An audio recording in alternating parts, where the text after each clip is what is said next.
Chapter 526. Your Highness, is the passage really under here? Xiao Wanru held the window and leaned on Chu Luqian. Even though she had come up, she still felt weak all over. It was so shocking that she had never thought of it. A passageway that was dug under his quiet room. If this matter were to be made public, how horrifying would it be? It has nothing to do with you for the time being, Chu Luqian said with a smile. It was good to lean on her soft body with the fragrance of a girl in his arms. Since when does it have anything to do with me? Xiao Wanru asked sensitively. She reached out to push Chu Luqian with some strength under her feet. It may never have anything to do with you, or it may have something to do with you in the future, Chu Luqian said meaningfully. He let go of Xiao Wanru's slender waist so that she could breathe hard. Does it have anything to do with Xiao Yanru? Xiao Wanru composed herself and rolled her watery eyes. A little bit. Chu Luqian walked to the mat and sat down. He reached out and waved to Xiao Wanru. Xiao Wanru walked over with heavy feet and sat down in front of Chu Luqian. She picked up the cup of tea he poured for her and drank it up. The warm tea diluted the panic in her heart at the moment. At that moment, she was shocked not only by the surrounding environment but also by her whole body and mind. After being reborn, she thought that she could control many things. Even if she couldn't control them, she knew what she should do next. However, at that moment, she realized that what she knew was only the tip of the iceberg. It was far from enough. What she saw and what she could imagine were all just the surface of things. She had known that Xiao Yanru was not simple, but she still underestimated her, even though she only knew a little about it. Xiao Yanru, who wandered among the princes, was not simple, so how could the Duke Xing's mansion behind her be simple? She deduced that the title belonged to her father at the beginning, but later it fell into the hands of her second uncle. It might be someone else's trick. At that time, second uncle was just an ordinary child from an aristocratic family. If he had been supported at the beginning, this kind of support would be obvious. The warmth of the tea slowly spread to her heart, and she suddenly understood many things. Is there an opening to the passage in her main room?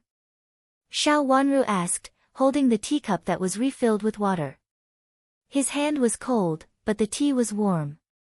It slowly warmed his hand. Not bad. Chu Luqian shook his robe elegantly and said with a smile. No wonder Xiao Yanru insisted on living here. Later, she refused to give way to Xiao Yanru, so she couldn't live in her main room.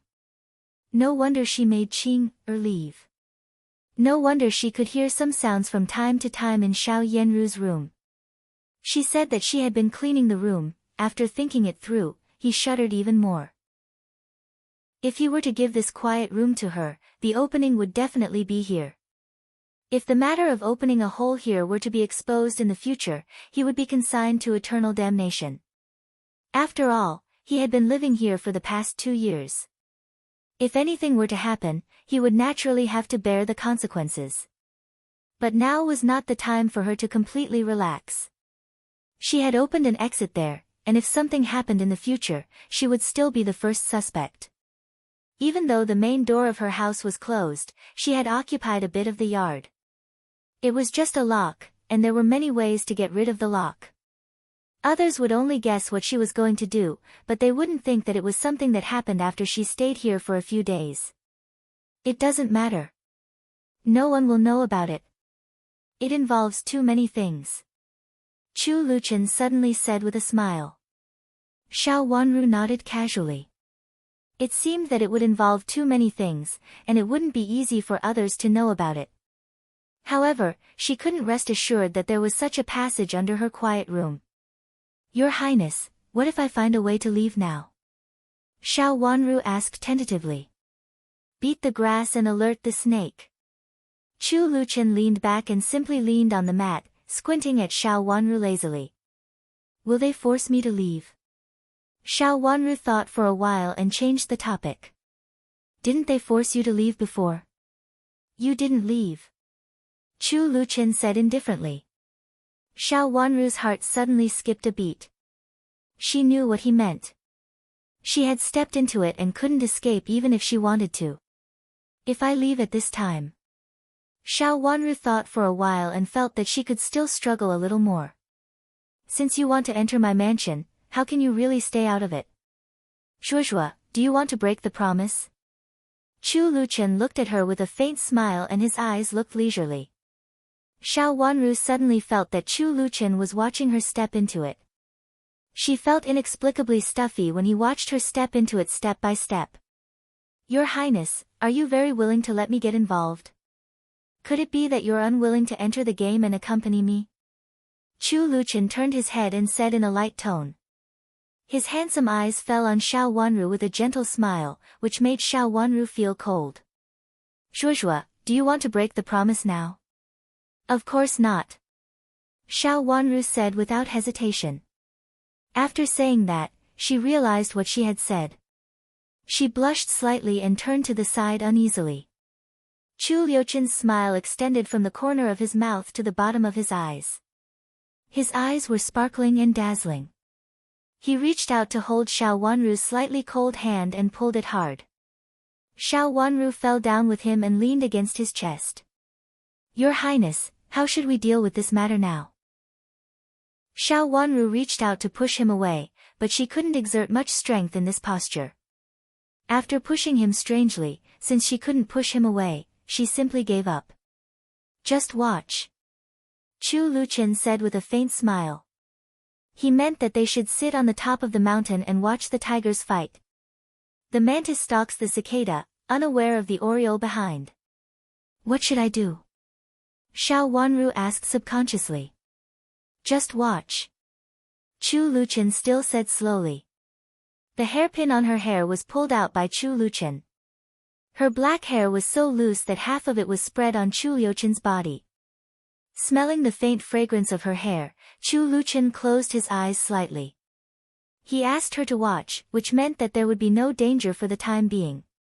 Xiao Wanru breathed a sigh of relief and thought about it carefully. Her hair was stroked a few times, and she inexplicably became clear-headed. Even if Xiao Yenru knew something, it was impossible for her to know everything. She should know about the opening, and it might even be her idea to open the opening here. Even if the passage appeared, if something really happened, it could only be traced back to her. That should be what she thought. The passage dug in the Yuhui nunnery should have something to do with the people in the Yuhui nunnery.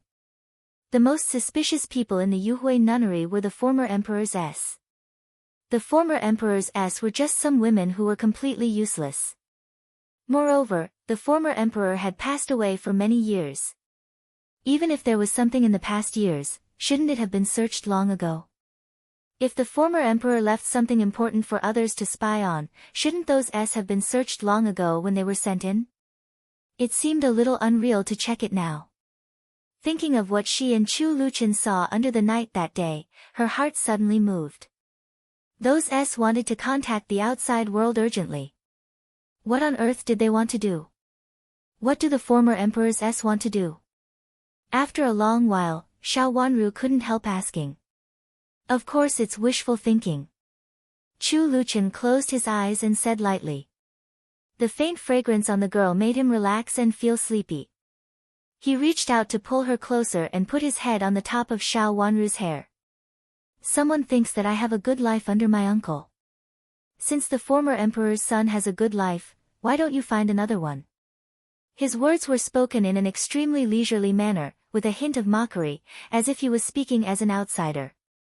Xiao Wanru suddenly woke up and tried to look up at Chu Luchen. The moon tonight was not conspicuous, but she could still see Chu Liuchen's handsome face, which was as beautiful as a banished immortal. He looked a little pale and weak, but he made people feel that he was as beautiful as jade porcelain. Delicate and fragile. Of course, these were just appearances. Xiao Wanru blinked her long eyelashes and didn't know what to say for a moment.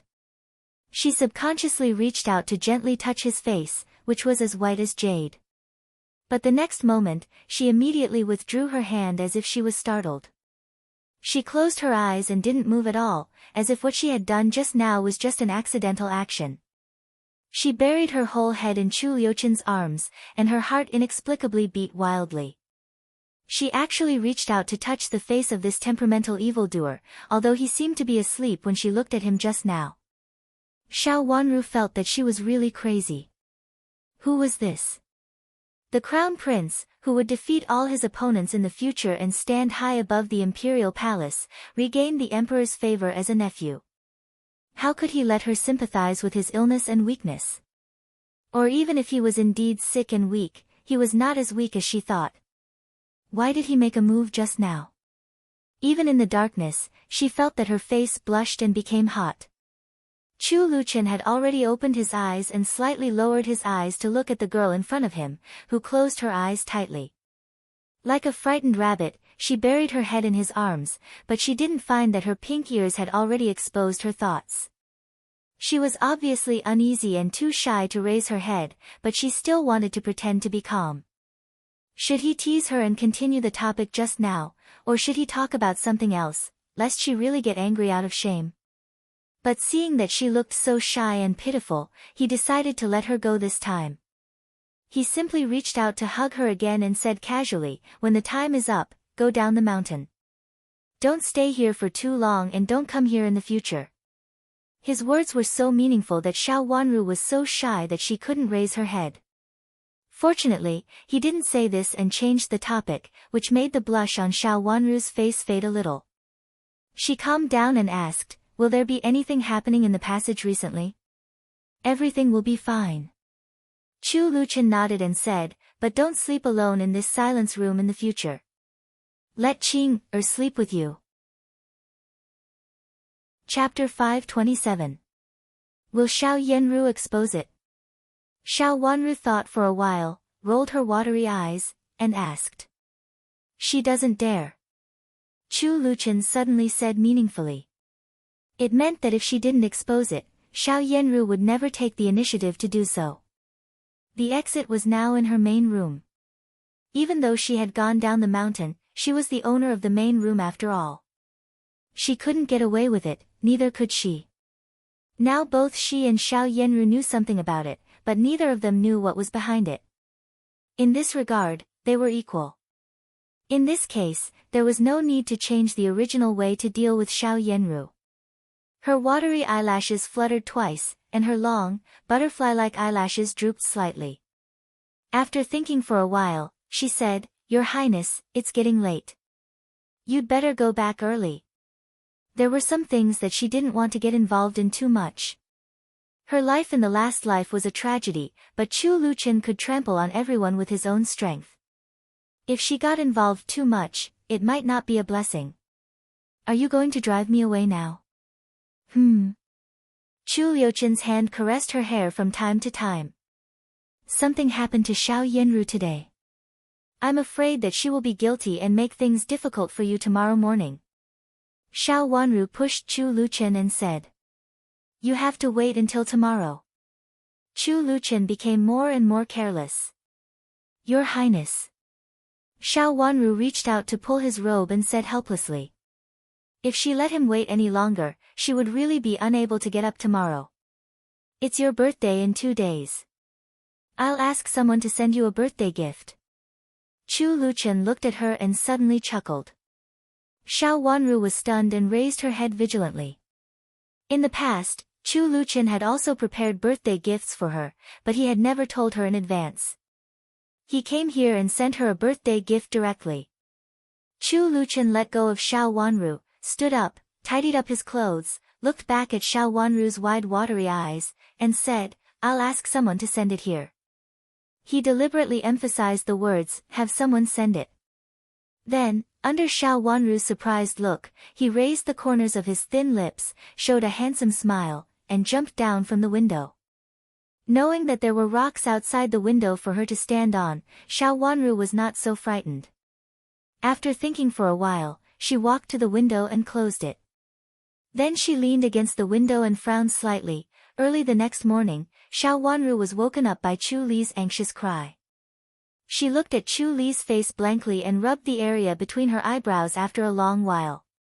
She went to bed late last night. Because of the horror of the passage, she didn't sleep well all night. She seemed to hear Chu Li's voice as soon as she fell asleep in a daze. What is it? Xiao Wanru said weakly. Miss, it's not good. Eldest miss has fallen, and it's very serious. She's asking the doctor to come and see her. As Chula said, she helped Xiao Wanru sit up and said, Sister Yujie means that you'd better go and have a look first. Since her cousin had fallen and hurt her leg, of course, she had to go and see her cousin. She looked at the sky outside the window and found that it was not dawn yet. It was indeed a little early to make a fuss. She rubbed her eyes and helped Chula to get up. Yujie had already prepared the things to wash up. After washing up, Xiao Wanru took Yujie to Xiao Yenru's room. As soon as they arrived at the door, Shuqi came out before knocking on the door. Seeing Xiao Wanru coming over, she hurriedly bowed to greet her. How did your miss get hurt? Xiao Wanru asked. I don't know. She was fine during the day yesterday, but it was a little inconvenient for her to walk. At night, she didn't seem to be seriously injured. I thought she would recover after a while, but I didn't expect that she would be swollen after a night's sleep. Shuqi said with a tired face. It seemed that she hadn't slept well last night. Have you asked the doctor? Xiao Wanru asked as she walked in. Yes, but it has to be approved by the officials of the Ministry of Justice. Just now, I have asked the masters in the Yuhui nunnery to ask for instructions. Shuqi said in a hurry. Something had happened during the day yesterday, and it was inconvenient for her to walk after that. Therefore, even if the officials of the Ministry of Justice saw a woman, they didn't think it was her. Xiao Yenru's idea was good. Not only did she expose her injury, but she also silently explained that the woman who had a tryst last night was not her. Next, it depended on the cooperation between Qi Tianyu and her. However, she also wanted to see the cooperation between Qi Tianyu and Xiao Yenru.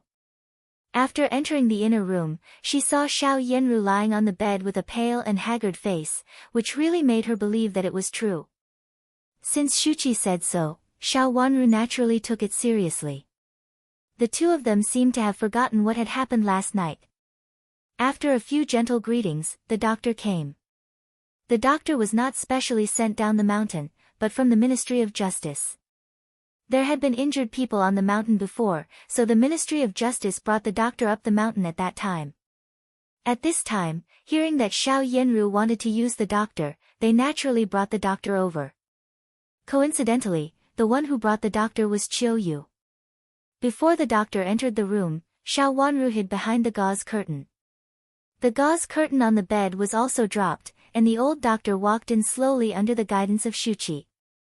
Xiao Yenru stretched out her hand from the bed, and the old doctor reached out to feel her pulse. Chiu Yu also followed her in. One master was on the bed, the other master was behind the bed, and the rest were all maids. No one dared to drive him away, so he directly entered the room. After the old doctor finished feeling the pulse, Chiu Yu asked anxiously before Shuqi could say anything, "How is it? Can you see the wound?" The old doctor hesitated for a moment and said. He had to see the wound with his own eyes, but he was very particular about the treatment of a miss from an aristocratic family. Of course. Xiao Yenru said a little breathlessly.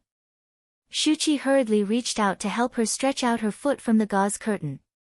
After the old doctor saw it, she hurriedly pushed Xiao Yenru's foot into the gauze curtain. Xiao Wanru also saw it clearly. It was indeed bruised and swollen. Her eyes darkened. It was true. Xiao Yenru was a ruthless person. The injury should have been caused by her after she came back yesterday.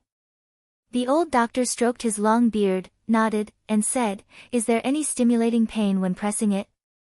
"There is no particularly stimulating pain, just a dull pain in every part." Shuqi had already prepared the answer. "She did sprain her ankle. She is weak, but it is not serious. Her muscles and bones are not hurt. She will be fine after resting for a few days. Remember not to get out of bed and walk. I happen to have some ointment here. You can apply some on it 3 times a day, and it should gradually disappear." The old doctor took out a small porcelain bottle from the medicine box and said. Shuchi nodded repeatedly, hurriedly took it, and asked, "Doctor, what should I pay attention to?" "Pay attention to what you eat. Don't eat too much greasy food. In addition, you can't move for a few days and can only lie in bed. Fortunately, your miss hasn't walked much after being injured. Otherwise, it will not be a problem for a few days," the old doctor exhorted. Yes. After being injured, my miss is afraid that her injury will become serious, so she has been staying in her room since she came back yesterday. Shuchi nodded repeatedly and looked relieved. Chiyo-yu suddenly breathed a sigh of relief. Sure enough, he didn't misjudge her. How could such a beautiful first Miss Xiao meet Qi Tianyu in private?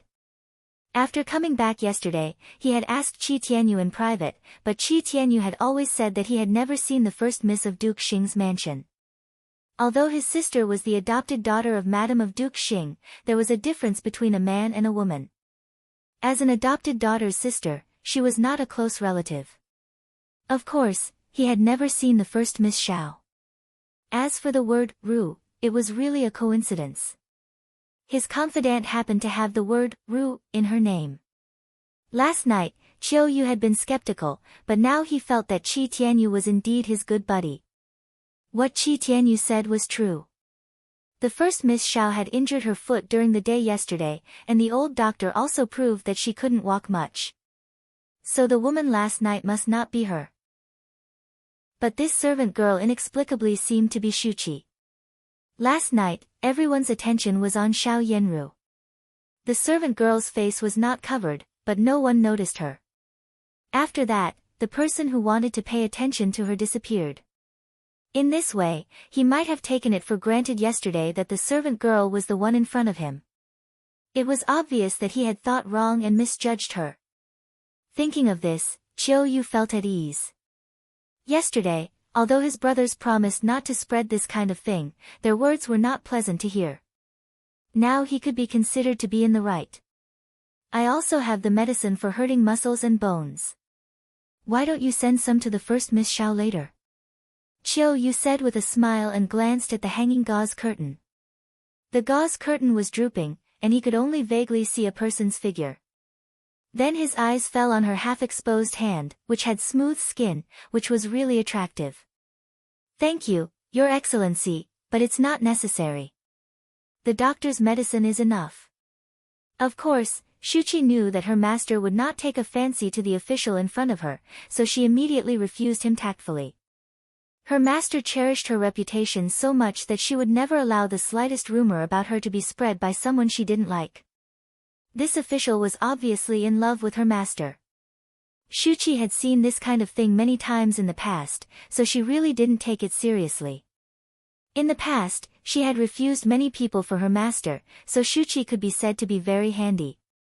Her master only wanted this official to testify, and she didn't want to entangle with him. Is the medicine in your hand better than that of the doctor? A voice suddenly came from behind the gauze curtain. Yes, it's better, much better. It was given by the imperial palace at that time.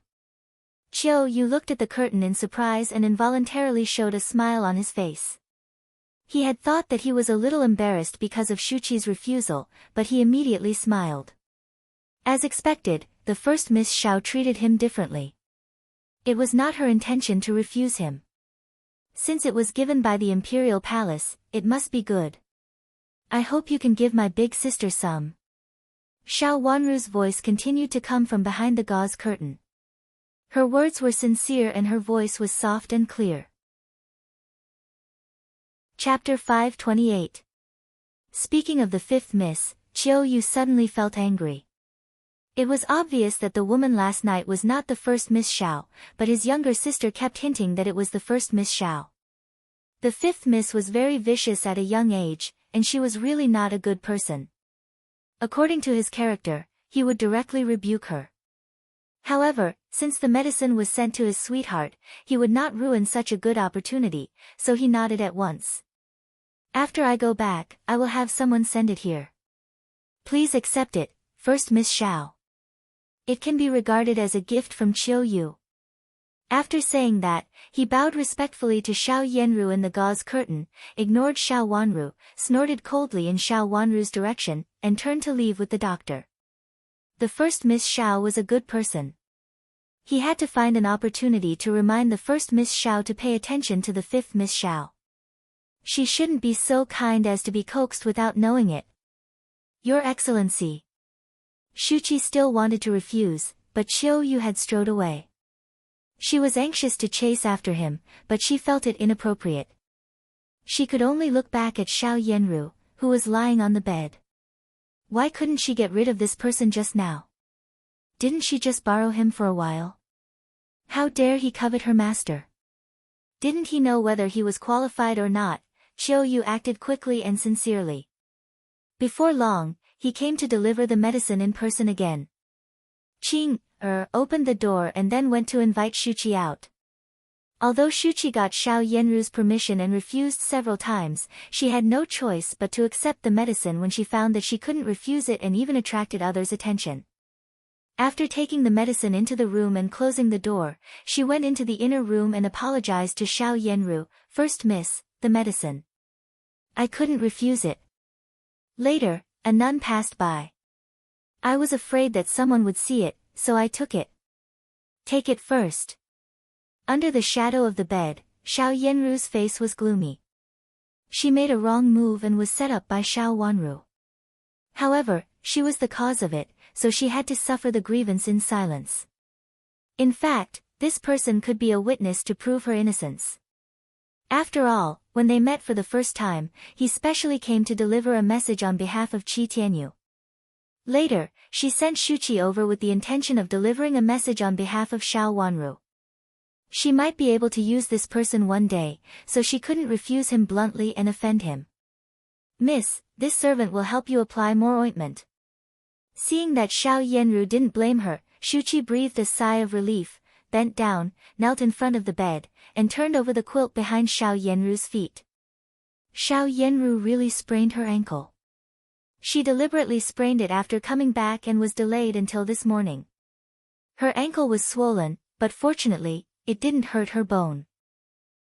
"First miss, since it has been sent here, please use that ointment. Your foot is injured.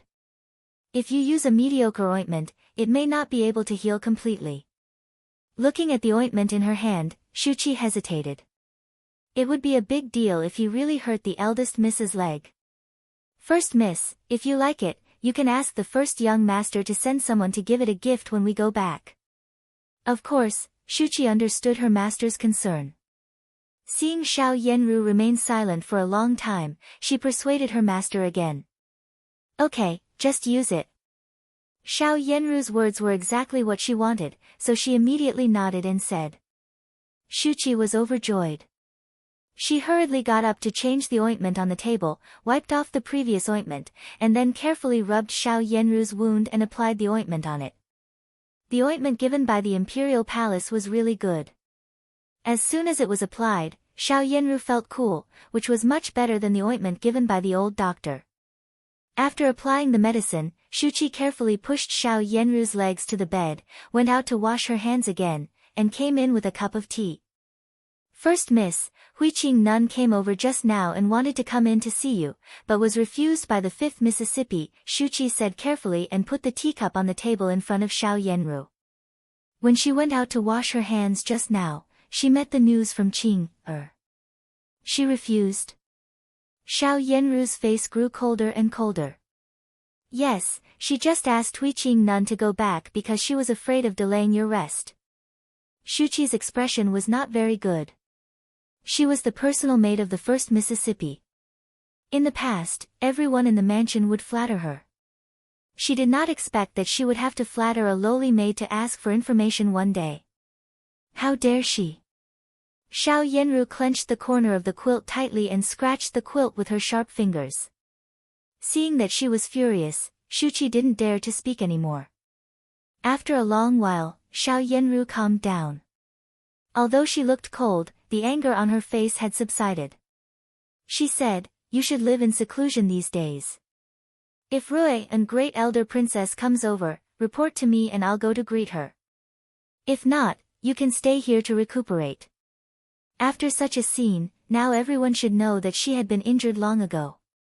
The woman who appeared with Qi Tianyu last night couldn't be her. The Yuhui nunnery had been sealed. In addition to the nuns, there were many pilgrims and female relatives in it. There were many possibilities even if it wasn't her. She was a little too impatient about this matter. Rui, and great elder princess came over after lunch. Hearing that Xiao Yenru had an accident, she specially sent someone to ask about it. Unexpectedly, Xiao Yenru had come to greet her with her injured foot after washing up. After that, Xiao Yenru talked with Rui and great elder princess for a while. Seeing that Xiao Yenru's face was pale, Rui and great elder princess asked her to go to rest and didn't need to accompany her. Xiao Yenru chatted with Rui and great elder princess respectfully for a while and then left with Shuqi's hand. Looking at her back, Rui and great elder princess frowned and looked at Xiao Yenru thoughtfully. She said, when she was young, I took her to Rui and great elder princess's mansion to raise her for a period of time. Grandma, you raised her? Xiao Wanru was shocked. She really didn't know about it. Not for long, only about half a year. At that time, she looked really cute. She was dressed like a pink jade and had a sweet voice. At that time, my relationship with Duke Xing's mansion was not good, but we didn't fall out. When she came to our mansion as a guest, she looked obedient and cute and was very willing to get close to me, so I let her live in our mansion. I didn't expect that she had lived in our mansion for about half a year. Rui and great elder princess sighed. Girls at the age of 5 or 6 were at their most adorable age. They were round, chubby, and sweet. Rui and great elder princess didn't have any children. Seeing that Xiao Yenru was so close to her, she shamelessly let her stay in the mansion. Madame of Duke Xing naturally didn't say anything. Although old Madame of Duke Xing was unwilling, she didn't refuse. Looking at old Madame of Duke Xing's reluctant look, Rui and great elder princess suddenly felt very relieved and wanted to raise this child in her mansion. At that time, your mother was not around and I didn't know where she had gone. I was very lonely. I was actually very happy to have such an innocent child to accompany me. In addition, I could make the old woman in your mansion unhappy, so I delayed the time. Prince Yu, Prince Shou, and Prince Chen were also young at that time and occasionally came to my mansion to play. Prince Yu and Prince Zhou came more often, especially after Xiao Yenru came to my mansion. Only Prince Chen was in poor health, so he only came a few times in half a year.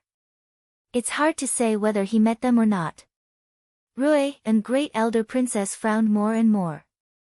Xiao Wanru rolled her watery eyes and suddenly widened her eyes.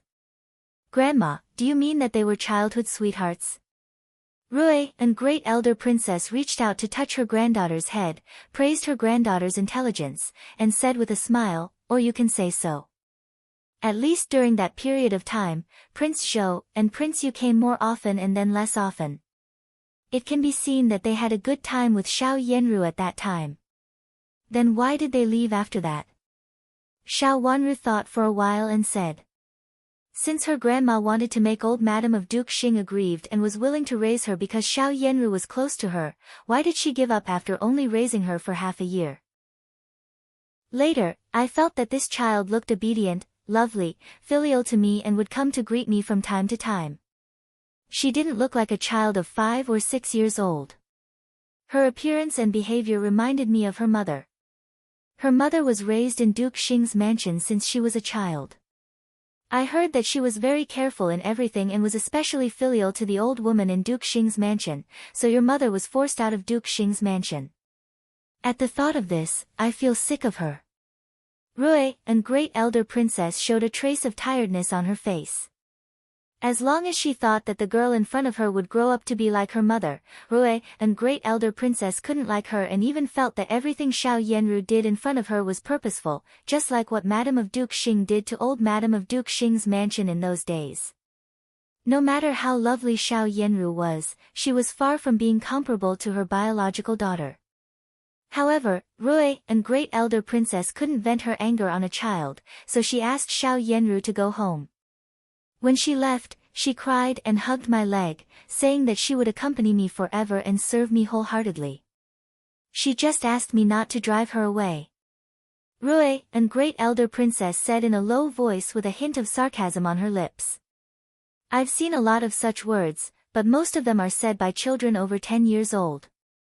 She's only 5 or 6 years old. Hearing her words, Rue, and great elder princess, who was a little hesitant at first, immediately asked someone to carry her back to Duke Xing's mansion and then ignored her. Xiao Wanru understood that what Xiao Yenru said should not be what a child of her age should say.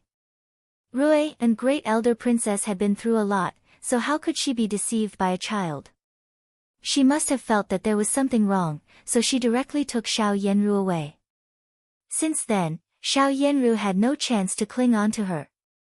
It turned out that Xiao Yenru, Prince Yu and Prince Zhou were childhood sweethearts. No wonder she had the chance to hesitate in front of the two princes and couldn't make up her mind. A child who was only 5 or 6 years old knew how to cling on to her grandmother at such a young age. Thinking about it carefully, it was extremely terrible. Grandma, don't worry.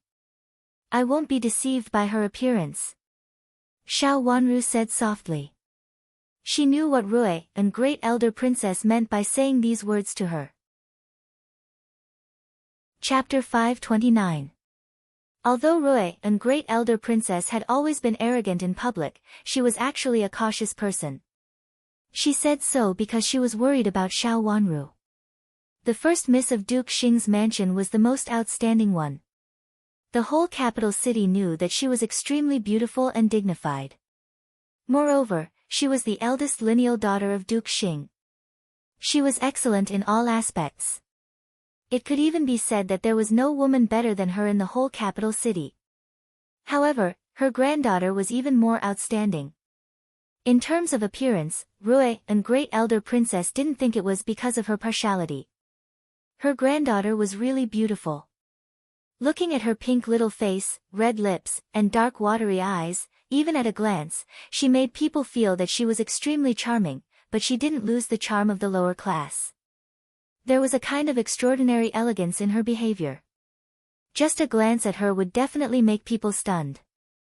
More than 2 years ago, when Xiao Wanru was still a little girl, Rue, and great elder princess knew that her granddaughter would grow up to be a beauty, but she didn't expect that she would be so beautiful. Xiao Yenru's background was Duke Xing's mansion.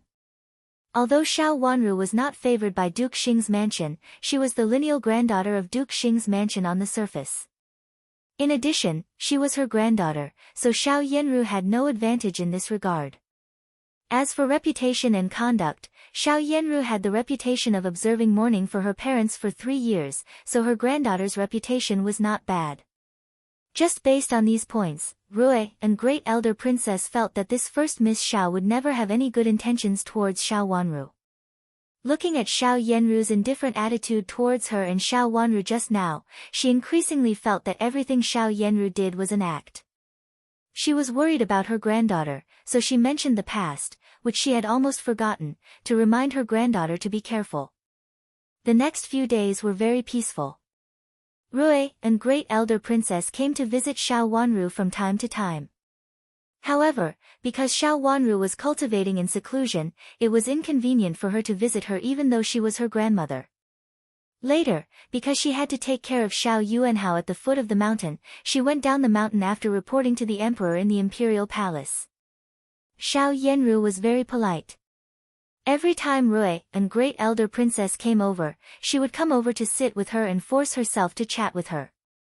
She was so polite that even Rue, and great elder princess couldn't find any fault with her. After a few days, it was Xiao Wanru's birthday. Early in the morning, Yujie went to the kitchen of the Yuhui nunnery and made a bowl of longevity noodles for Xiao Wanru. In the past 2 years, Yujie had done this every year on Xiao Wanru's birthday. It was simple, happy, and did not disturb anyone else. Hearing the knock on the door, Qing hurriedly put down the big broom in her hand and ran out to open the door.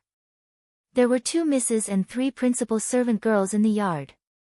Qing was the only servant girl who did the rough work. So, of course, she was in charge of the cleaning in the yard. Fortunately, Qing was quick and efficient. Sometimes, she could even help Yujie and Chu Lu to do the cleaning. When the door opened, Chu Liuchen's handsome and pale face appeared behind the door. Qing froze for a moment, and then immediately took 2 steps forward to stop him. She asked warily, "Child, what can I do for you?" "My master is tired after walking. He wants to have a rest and ask for a glass of water." Xiao Xuanzi came out from behind Chu Luchen and narrowed his eyes into a line with a smile. Qing looked them up and down, as if she really didn't recognize them. She blocked the door and said, "There are only 2 misses here. It's not convenient for you to come in. Just have a rest in your corridor. My master really needs a rest, otherwise, he won't be able to walk." Xiao Xuanzi reached out to help Chu Luchen. His sickly face immediately showed that he was indeed in poor health. Qing hesitated, looked them up and down a few more times, and said, "You wait here. I'll go and ask my miss." "Go ahead. We'll wait for you." Xiao Xuanzi immediately beamed with joy and waved his hand. Qing turned around and walked into the yard. Chu Luchen walked in slowly with Xiao Xuanzi's hand. Under the big tree in the yard, there were stone tables and stone stools. Xiao Xuanzi took 2 steps forward, took out a handkerchief from his bosom, wiped the stone stools and stone tables clean, and invited Chu Luchen to sit down. Xiao Wanru, who was in the room, also got the news and was stunned. She had heard from Chu Luchen that he would send someone to give her a gift on her birthday. Why did he come here openly? Is it Prince Chen? She asked again in disbelief. Well, it's Prince Chen. Qing nodded repeatedly and smiled widely. She had long known the relationship between the prince and her Mississippi. Seeing that the prince was so sincere to her miss, she became increasingly happy. "Please come in and have a seat. Tell him that I thank him for saving my life." Xiao Wanru thought for a while and gave a reason. Everyone knew that she was saved by Chu Luchen at the gate of the imperial palace that day, so there was no need to avoid meeting him. It seemed a little too stiff. "Yes, I'll go to invite Prince Chen right away." Qing went out happily. When she came to the yard and saw Chu Luchen sitting under the tree, she hurriedly knelt down and apologized. "I didn't know it was you, Your Highness, so I was scolded by my miss just now. My miss said that she still has to thank you for saving her life. Please come in and have a seat." Chu Luchen stood up, glanced at the whole yard with his beautiful eyes, and said calmly, "Let's go." He was dressed in a lavender cloak with a circle of snow-colored fur, which made him look as handsome as jade. If it weren't for his pale face, his appearance would be amazing. Under the window of the main room, Xiao Yenru's eyes also fell on Chu Liuchen's face. His handsome face had amazed her when she was very young. At that time, she was still young and was liked by Rui, and Great Elder Princess. She was raised in Great Elder Princess's mansion and got to know Prince Zhou and Prince Yu. The wet nurse beside her told her mother that she must flatter the 2 little princes. She had been smart since she was a child. Of course, she obeyed her mother and won the favor of the 2 little princes. She also liked to play with them. Since she played with the 2 little princes, she keenly felt that even the servants around her had become cautious. At first, the servants around the little princes looked down on her, but later they became respectful to her. But later, she met Prince Chen. The little Prince Chen was sitting quietly in the pavilion, as beautiful as a painting. Xiao Yenru felt that she had never seen such a good-looking child and wanted to play with him, so she ran over. Unexpectedly, before she got close, she was stopped and scolded for not allowing her to go over. Xiao Yenru burst into tears. Then she saw the unbelievably beautiful child turn his head and look at her coldly. Seeing his cold eyes, she dared not cry anymore. She wiped away her tears in panic and threw herself into the arms of the wet nurse. She met Chu Luchen a few times later, but she failed to get close to him. In her heart, this little prince was a beautiful and unrealistic dream. Later, she learned from Chu Luyue and Chu Liuzhou in private that this was the 3rd prince, Chu Luchen, who was the first to be conferred the title of Prince Chen soon after he was born. In the words of the two princes, the third prince was a sick child who would not live long and no one knew when he would die. Chu Luyue and Chu Liuzhou's words in private were not pleasant to hear. They all said that he was sick and could not play with others. If he accidentally played with others, he might die. The Empress Dowager and the Emperor both forbade me to play with him. Even if I just talked with him, I was afraid that I would blow him away. He was a good-for-nothing made of porcelain. In order to have a better time with Chu Luyue and Chu Liuzhou, Xiao Yanru certainly did not speak ill of Chu Luqian. She was also full of malice toward Prince Chen, who was unwilling to play with her. But even so, when she looked at him from a distance, she still felt that he was as beautiful as a painting. How could there be such a beautiful child? Now, Prince Chen, who used to be as beautiful as a dream and could not distinguish whether he was a man or a woman, had grown up. Although he was still so sick and pale and looked almost thin, he was still as handsome as a god. His wide sleeves fluttered as he walked. Go and find out why Prince Chen came here. Xiao Yanru withdrew her gaze with a trace of gloominess in her eyes and ordered. Shuqi answered and left. After a while, she found out that Qing, a silly and rough servant girl, was the only one in the whole courtyard. In the past, it was the easiest for her to find out what happened. Shuqi sent Qing, a lot of things in private, so that Qing, told her everything she knew. Miss, it is said that Prince Chen came to the Yuhui nunnery. When he came here, he couldn't walk anymore, so he came in to rest and wanted to ask for a glass of water to drink. The fifth miss recognized Prince Chen and invited him into the room to talk. She said that Prince Chen saved the fifth miss's life at the gate of the palace before. Shuqi said. She had just heard about it and did not care about it. Xiao Yanru fell silent for a moment. She had also heard about it. Although she was on the mountain at that time, this matter and the following series of things attracted her attention. She felt strange at that time. Was Prince Chen such a warm-hearted person? Why didn't she know about it? She specially sent someone down the mountain to ask about it. Madame of Duke Xing wrote her a letter, told her the cause and effect of this matter, and asked her to burn the letter after reading it. Actually, it was her mother who asked Countess Yong to do it at the gate of the palace. Unexpectedly, there was an accident and Prince Chen was involved. The matter became more serious. Later, everyone thought that Xiao Wanru was implicated by Prince Chen. This matter had nothing to do with Xiao Wanru at all, but the whole capital city was under martial law. It sounded like an accident, but Xiao Yanru did not think so. Thinking of the time when she fought with Xiao Wanru was unscathed, and she even had to hurt herself to prove her innocence. Let's go and have a look. After thinking for a while, Xiao Yanru stood up with the help of the table. In fact, she had almost recovered, but every time she went out, she still looked inconvenient. Chapter 530. When Xiao Yanru came over, Xiao Wanru and Chu Luqian had already sat opposite each other on the mat.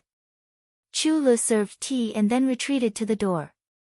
Xiao Xuanzi stood beside her with a smile, looking very amiable. Why are you here, Your Highness? Xiao Wanru looked Chu Luqian up and down and asked in confusion. I came as I wanted. Chu Luqian raised his beautiful eyes and said casually. Didn't Your Highness say? Xiao Wanru said tentatively. Before she finished speaking, she heard Chu Li's voice at the door. Greetings, First Miss. She slowly closed her cherry lips and turned her watery eyes from Chu Luqian to the door. Your fifth miss has gotten up. Xiao Yanru's gentle voice was very pleasant. My miss has gotten up, but... Chu Lu seemed to want to stop her, but was interrupted by Xiao Yanru gently. That's good. I'll go to see my fifth sister. Xiao Yanru appeared at the door. She seemed to be stunned when she saw Chu Luqian, and then walked in gracefully. Greetings, Your Highness. Walking up to Chu Luqian, Xiao Yanru turned sideways and bowed to him respectfully. Because of her inconvenient feet, she lost her balance and almost fell down. Shuqi quickly held her up in case she fell down. Xiao Yenru blushed and gently pushed Shuqi, seeming to be ashamed of her rudeness, but she didn't explain. What's the matter, first Miss Xiao? Chu Luchen looked up at Xiao Yenru and asked calmly, as if he didn't see Xiao Yenru's gentleness and forbearance. I came to see my fifth sister. I didn't expect that your highness is here.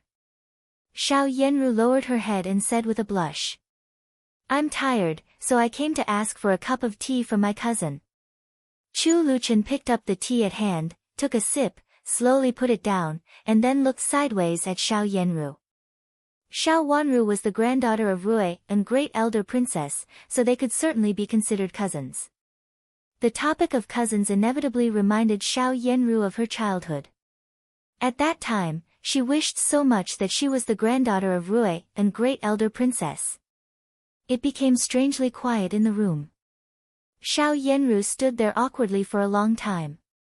Seeing that neither of them spoke, she had to say goodbye softly.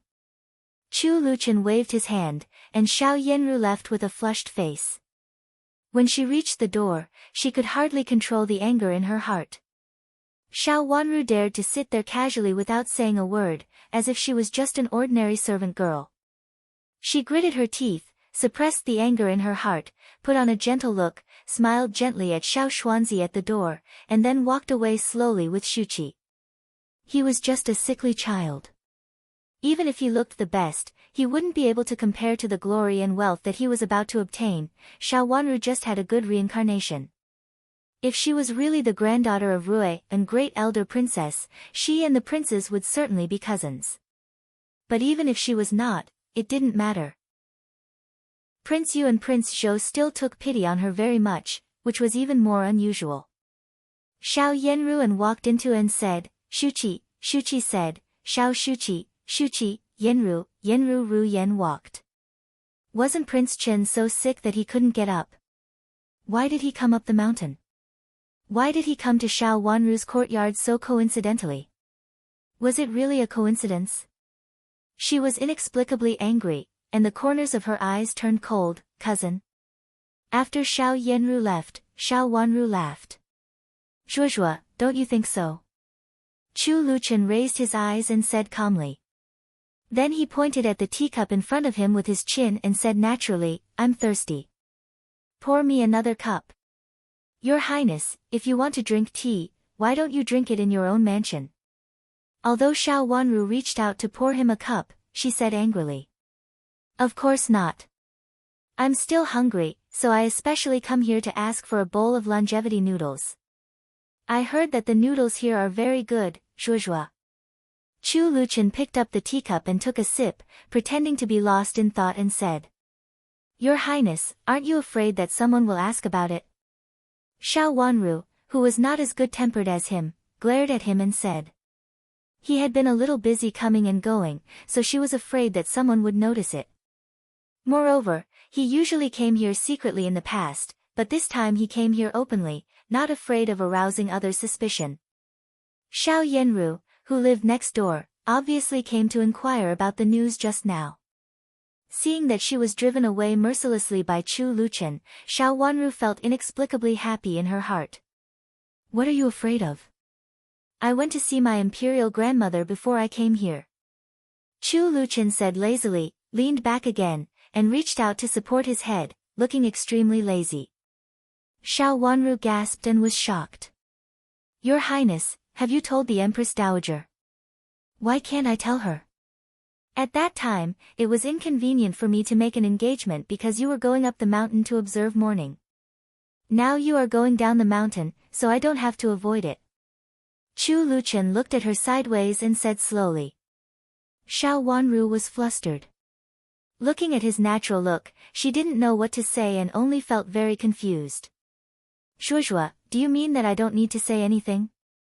Not only my imperial grandmother knows about us, but also Rui and great elder princess. Chu Luchen snorted coldly and said unhappily. He reached out to grab Xiao Wanru's delicate hand and dragged her so that she almost hit the table and lay down on the mat. Her hand was held by Chu Luchen and he bit her hard, which made Xiao Wanru cry out in pain, and her eyes immediately filled with tears. Your Highness, how could you bite me? Xiao Wanru pouted her cherry lips and complained aggrievedly. Why can't I bite you? When I get angry, I will eat you. Chu Luchen looked at the bite marks on the back of Xiao Wanru's delicate white hand and showed a little complacency on his face. Your Highness, you are a prince. You should pay attention to your identity. Xiao Wanru felt that she was very calm, otherwise she also wanted to bite back. Isn't my identity Zhuozhuo's fiancé? Why can't I come to see my fiancé? Do I need to do it secretly? Chu Luchen said casually. Xiao Wanru swallowed her saliva and peeped at the door with a blush. She didn't know when the door was half closed, and Chu Lu and Xiao Xuanzi were not in front of her. Your Highness, did you tell the Empress Dowager that you would come to see me? Xiao Wanru breathed a sigh of relief in her heart. Although her face was still red, she didn't look as nervous as before.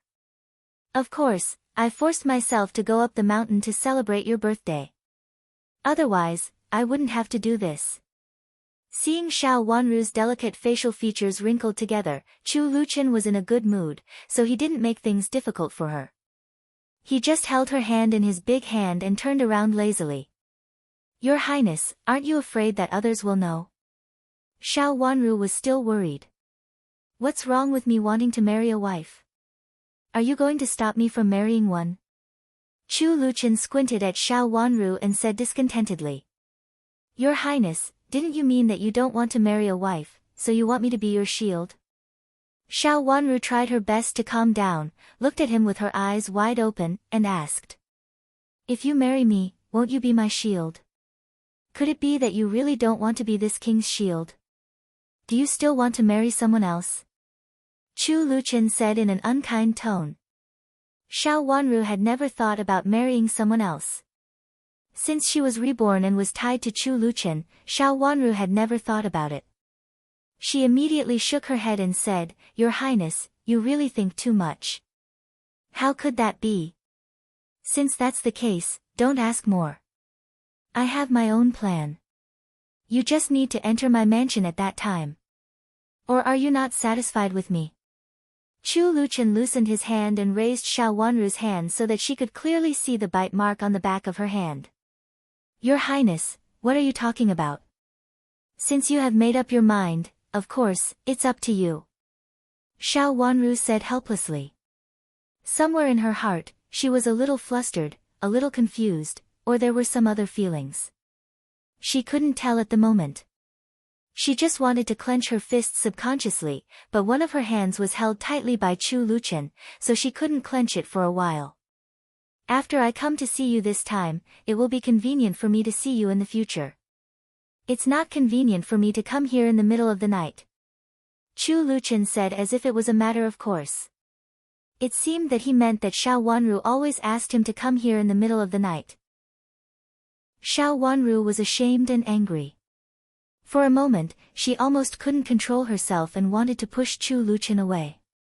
However, he seemed to know nothing about it and still held Xiao Wanru's hand inside. No one asked you to come here in the middle of the night. Xiao Wanru said angrily. Anyway, there was no one else in the room, so she didn't need to be too polite. Zhuozhuo, didn't you make me climb over the wall in the middle of the night? Chu Luchen widened his eyes and said with a smile. Looking at Xiao Wanru in front of him who looked like an irritated little beast, he only felt it was interesting.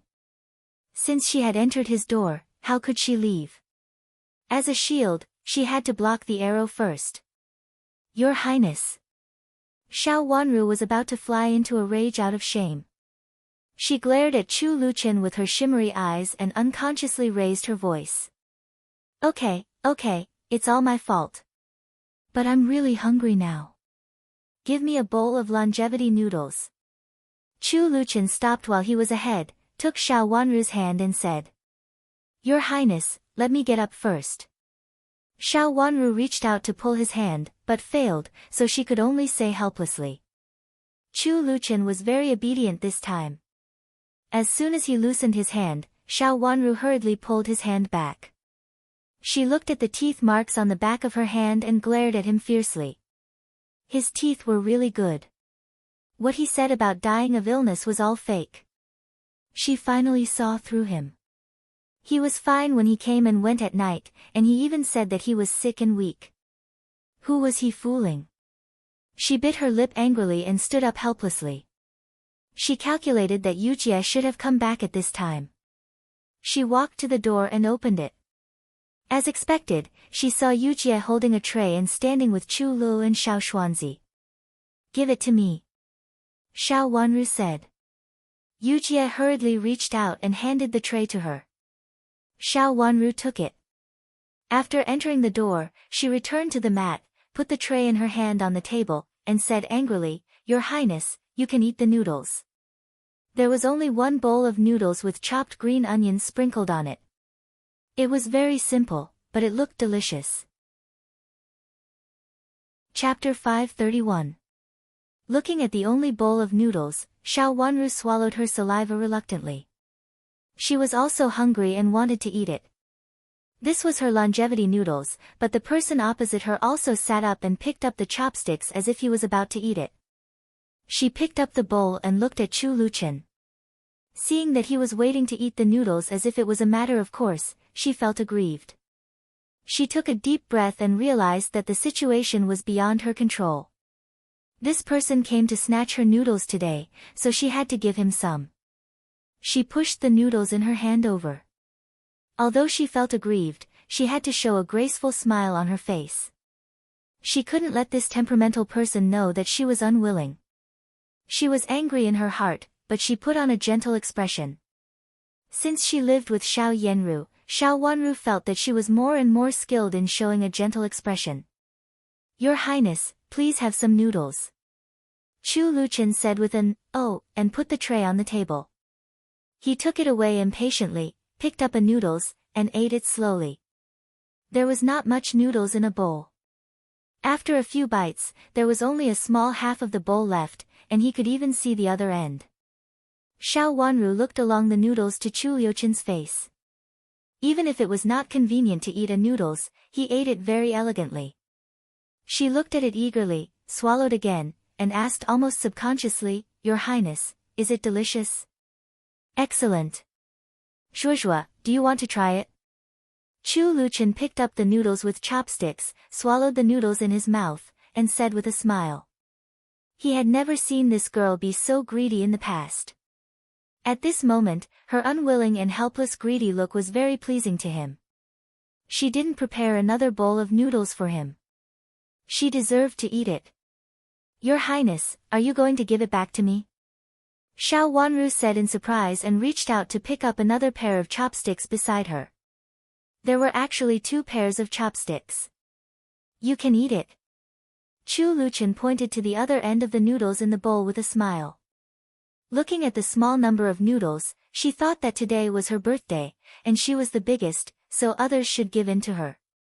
Then she looked at the other end of the noodles in Chu Liuchen's chopsticks. He didn't eat it anymore. It should be that he was full and was about to put it down immediately. Yujie had made the longevity noodles for her birthday. She was really unwilling to give up. With a sudden impulse, she picked up the other end of the noodles and sucked the noodles as fast as she could in her life. She estimated that she could suck up at least half of the noodles in the bowl. At that time, she would stop eating and generously give the noodles to Chu Luchen, so as not to let down Yujie's kindness. Thinking of this, she sucked hard with her mouth and then felt that she couldn't suck anymore. She looked up in surprise, only to find that the rest of the noodles were in his mouth. She was only a little distance away from the thin corner of his lips. She was so shocked that she sucked hard and the noodles broke. She subconsciously chewed the noodles hard and tried to swallow the noodles in her mouth. Her small mouth was bulging, and she looked like a little pet eating. She was not as elegant as usual, but more innocent and real. Chu Luchen elegantly ate the noodles in his mouth while looking at Xiao Wanru's face with a smile, and then his eyes fell on her red lips. Her lips were originally the darkest color. Even if she didn't put on anything, she still looked extremely beautiful. Now because of eating noodles, her lips were a little warmer, which made them more attractive. Chu Liuchen's eyes involuntarily became deep. Xiao Wanru almost gobbled up the noodles. When she ate the last bite, she subconsciously looked up at Chu Luchen, only to find that he was looking at her with deep eyes. She was shocked and shy, and her face turned red. She swallowed the last bite too quickly and choked. She covered her chest, turned around and coughed hard. A hand reached out behind her and patted her gently a few times. An elegant and gentle voice came from behind, "Why are you so careless? It's just eating noodles. Why are you in such a hurry? I'll treat you to noodles next time." Xiao Wanru coughed hard and almost couldn't breathe.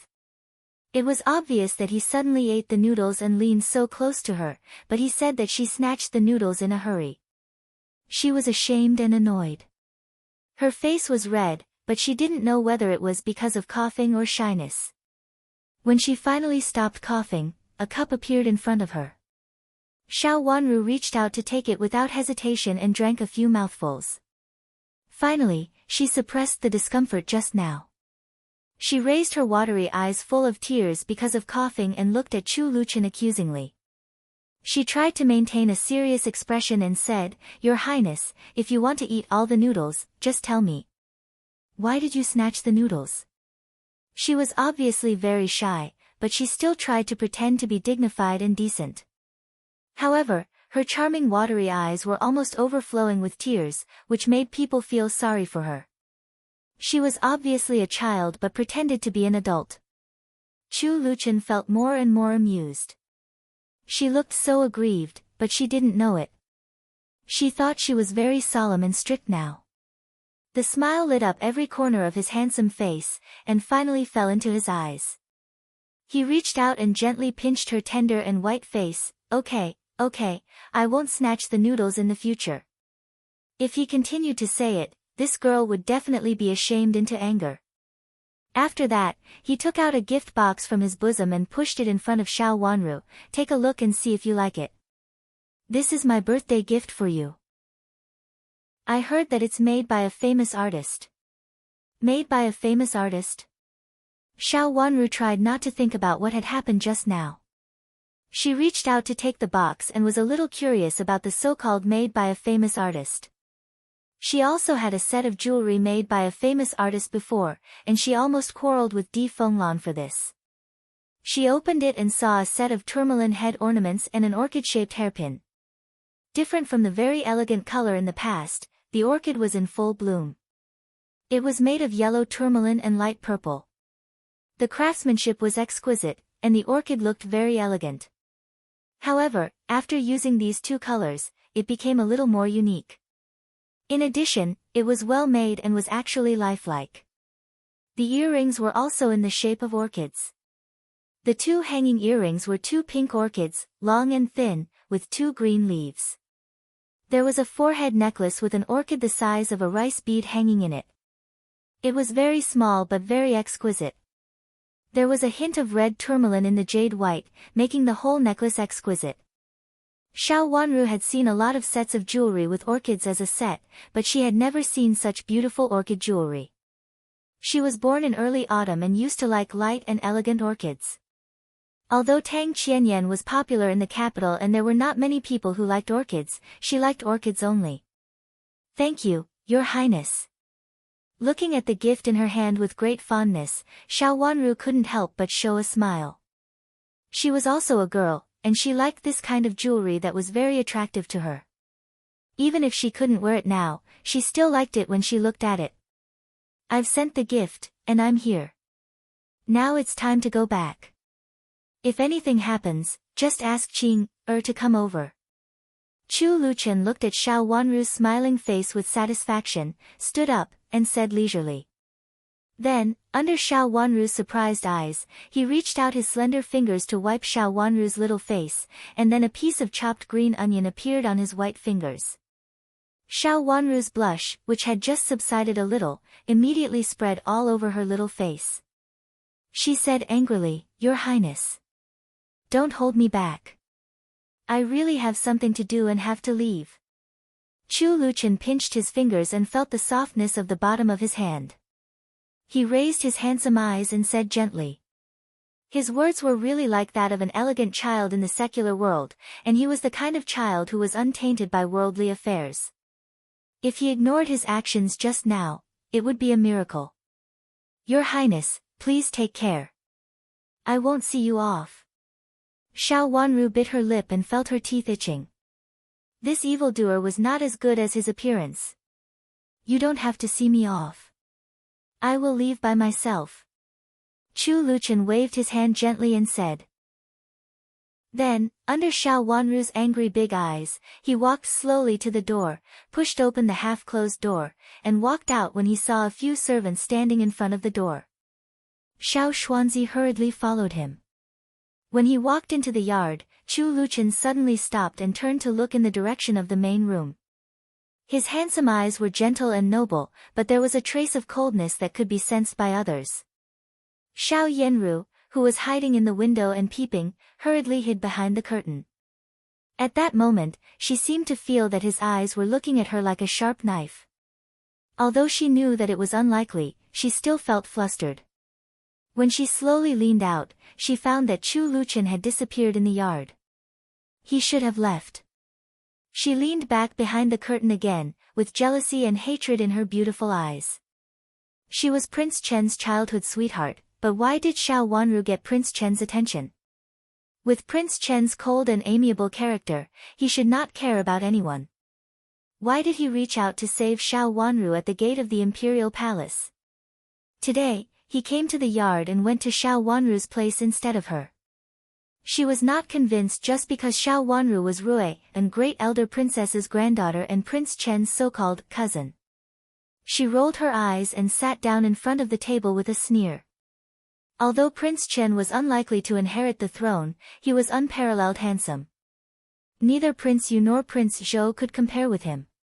She lost because she was not Rui, and great elder princess's granddaughter. She was not convinced. In addition to his handsome appearance, Prince Chen actually had other uses. At least he was favored by the Empress Dowager. It was said that even the Emperor obeyed him. If she could make him fall in love with her, there would be many benefits. Although she was unwilling to marry Prince Chen, she was willing to be the cinnabar that would never fade in Prince Chen's heart. Why did Xiao Wanru compete with her? She was the first one who knew Prince Chen and had a friendship with him when they were young. How could she close the distance between them by calling him cousin?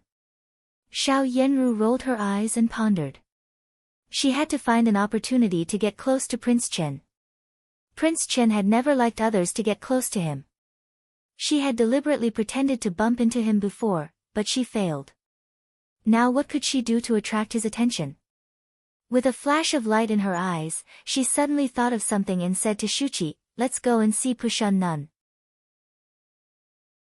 Chapter 532. Prince Chen came to the Yuhui nunnery because the Empress Dowager wants you to paint the Guanyin painting?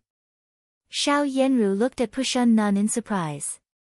That's right, Pushun Nun said with a kind smile. So he will stay on the mountain for a day or two? Xiao Yenru was surprised. I promise to finish it within 3 days, Pushun Nun answered implicitly. Thank you, Nun. Xiao Yenru had got the information she wanted, so she stood up and said goodbye with a smile. Is First Mrs. Foot better? Pushun Nun looked at Xiao Yenru's foot and asked with concern. It's not a big problem. Thank you for your kindness. Xiao Yenru stood up, bowed, and then turned to leave. She didn't walk fast, and her footsteps were slightly different. When she arrived at the door of the silence room, Shuqi hurriedly came over to help her.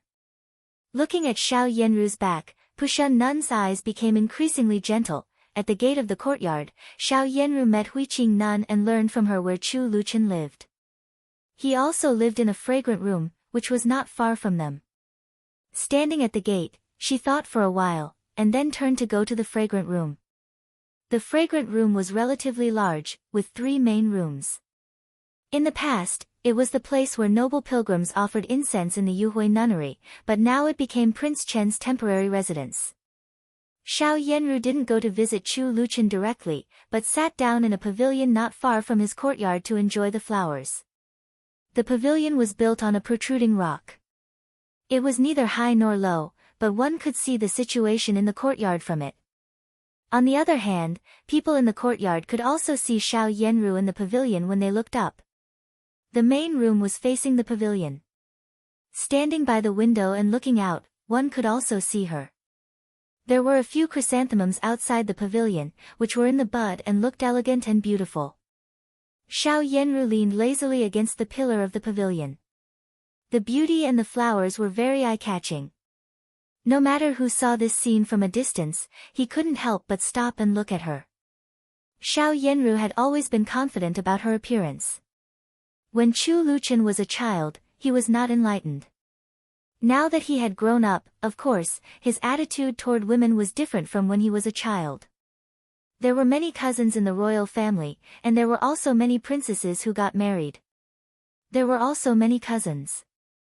However, when she was young, she had heard from Prince Yu and Prince Zhou that Chu Luqian had never been kind to anyone, let alone recognized any cousin as a relative.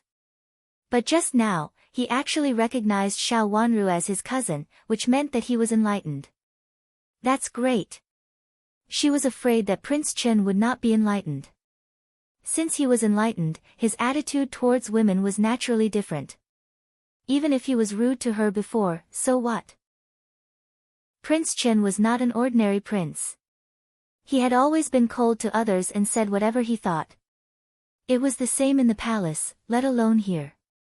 Xiao Yanru was confident that Prince Chen would be as amiable to her as Prince Yu and Prince Zhou after a few more contacts with her. It was windy in the mountain, and the wind was stronger at high places. In autumn, if it were not a sunny day, it would be a little cold. Xiao Yanru stood in the pavilion for a long time and finally saw someone coming out of the yard. Looking from a distance, she saw a man in a fur coat, followed by a group of guards and little eunuchs. It was Chu Luqian who was surrounded by so many people. It seemed that he was going to go out. Xiao Yanru stood up with the help of Shu Qi and slowly walked down with difficulty. There were not many steps, but they were winding. In addition, her legs were not very convenient. When she came down, Chu Luqian happened to pass in front of her, but he looked straight ahead, as if he didn't see her. Xiao Yanru took 2 steps forward, bowed respectfully to Chu Luqian's back, and said softly, "Greetings, Your Highness." Chu Luqian stopped, looked her up and down from the corner of his eyes, and asked gently, "What's the matter?" "I didn't know that Your Highness was here. I'm really sorry for disturbing your rest." Xiao Yanru bit her lip, raised her soft and beautiful face, and looked at Chu Luqian with a little shyness. His handsome face was like that of a man in a painting. Even though she had planned to do so, she couldn't help blushing when she saw him. She wrapped her handkerchief around her fingers, looking like a young girl who had just experienced her first awakening of love. When she met the man she liked, she didn't know what to say for a moment. She was already an outstanding beauty at her tender and moving age. When she was in full bloom like a flower, every frown and smile of hers had a feminine air of delicateness and delicatness. In addition, she had been blown a little hard by the wind in the pavilion just now. Her black hair was slightly messy, with 1 or 2 strands falling beside her ears. However, it made people feel that she was as beautiful as jade, delicate and adorable. Her face was pale, and her lips were pale. Everything about her spoke of her frailty. Who in the world could ignore such a beautiful and pitiful girl? Even Prince Chen, who was not interested in women, didn't care. It doesn't matter. Chu Luqian seemed not to see it and was about to leave with a faint cry. "Your Highness," Xiao Yanru said in a sweet voice. She walked up to Chu Luqian in a few steps and handed a chrysanthemum in her hand to Chu Luqian with a blush. "Your Highness, this is the chrysanthemum I picked just now. It's very beautiful. Please take it as an apology from me. Your Highness, please forgive me for disturbing you." Chu Luqian frowned and took the blooming chrysanthemum. Xiao Yanru was overjoyed. She looked at Chu Luqian excitedly with her beautiful eyes and said in a soft voice, "Your Highness." The chrysanthemum was thrown casually on the ground. Chu Luqian stepped on it and crushed it into mud. Chu Luqian's eyes were still gentle, almost as gentle as jade. He smiled slightly, turned around and left in a hurry with his people, leaving Xiao Yanru trembling in the wind. If it weren't for Shuchi who had been supporting her, she would have almost fainted. Miss. Looking at Xiao Yenru, whose face was as pale as snow, Shuchi also panicked and hurriedly said in a low voice. Looking at Chu Luchen, who was walking forward, her heart palpitated.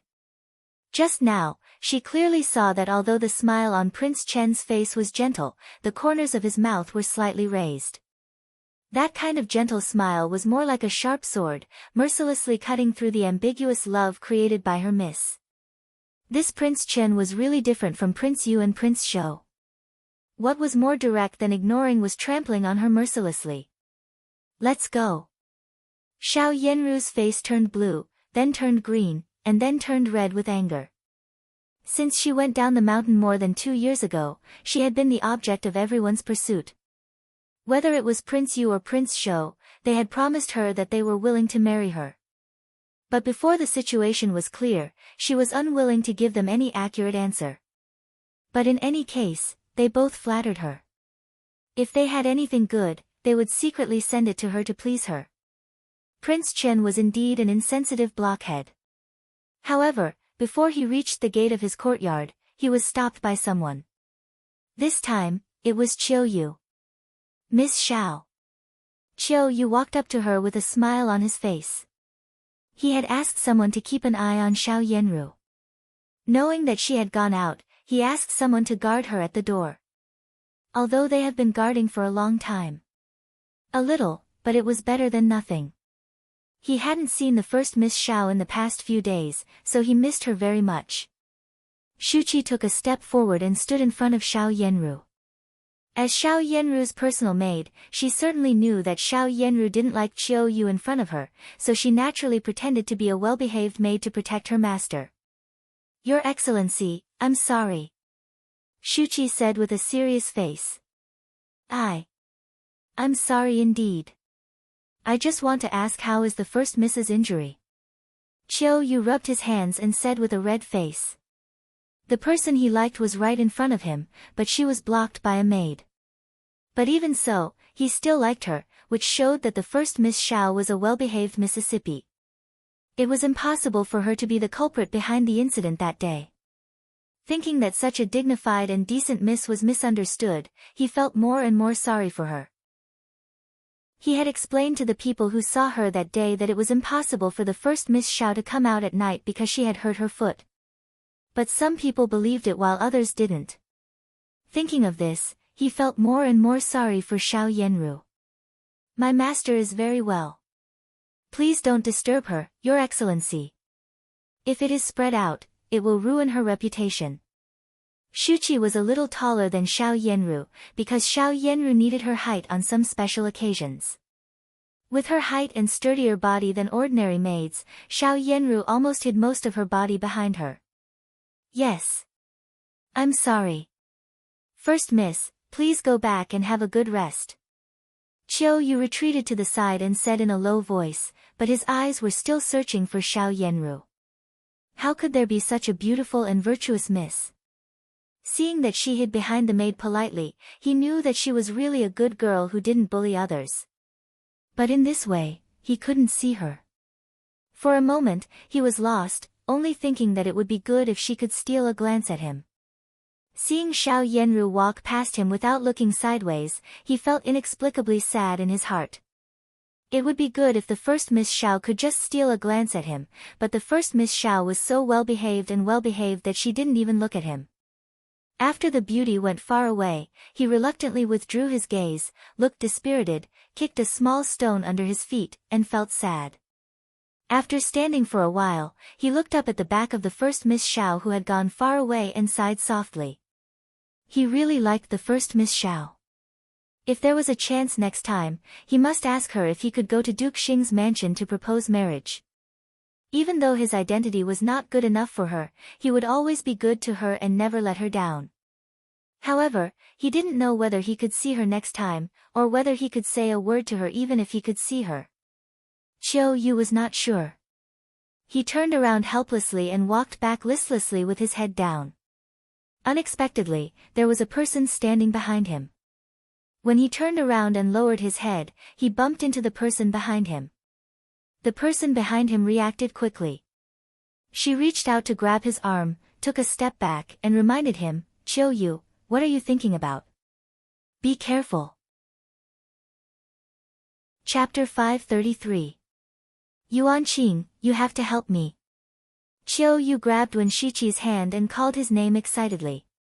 The Qiu family and the Wen family were both aristocratic families. Qiu Yu's father had a good relationship with the prime minister, and the Qiu family was also a noble family. However, he was the youngest legitimate son of the family, so he was a little more arrogant than his elder brother who was about to inherit the title. His father was now the assistant minister of the Ministry of Justice, who was also very capable among the noble families. Wen Shiqi and Qiu Yu grew up together and had been friends since they were young. Of course, he was excited to see Wen Shiqi at this moment.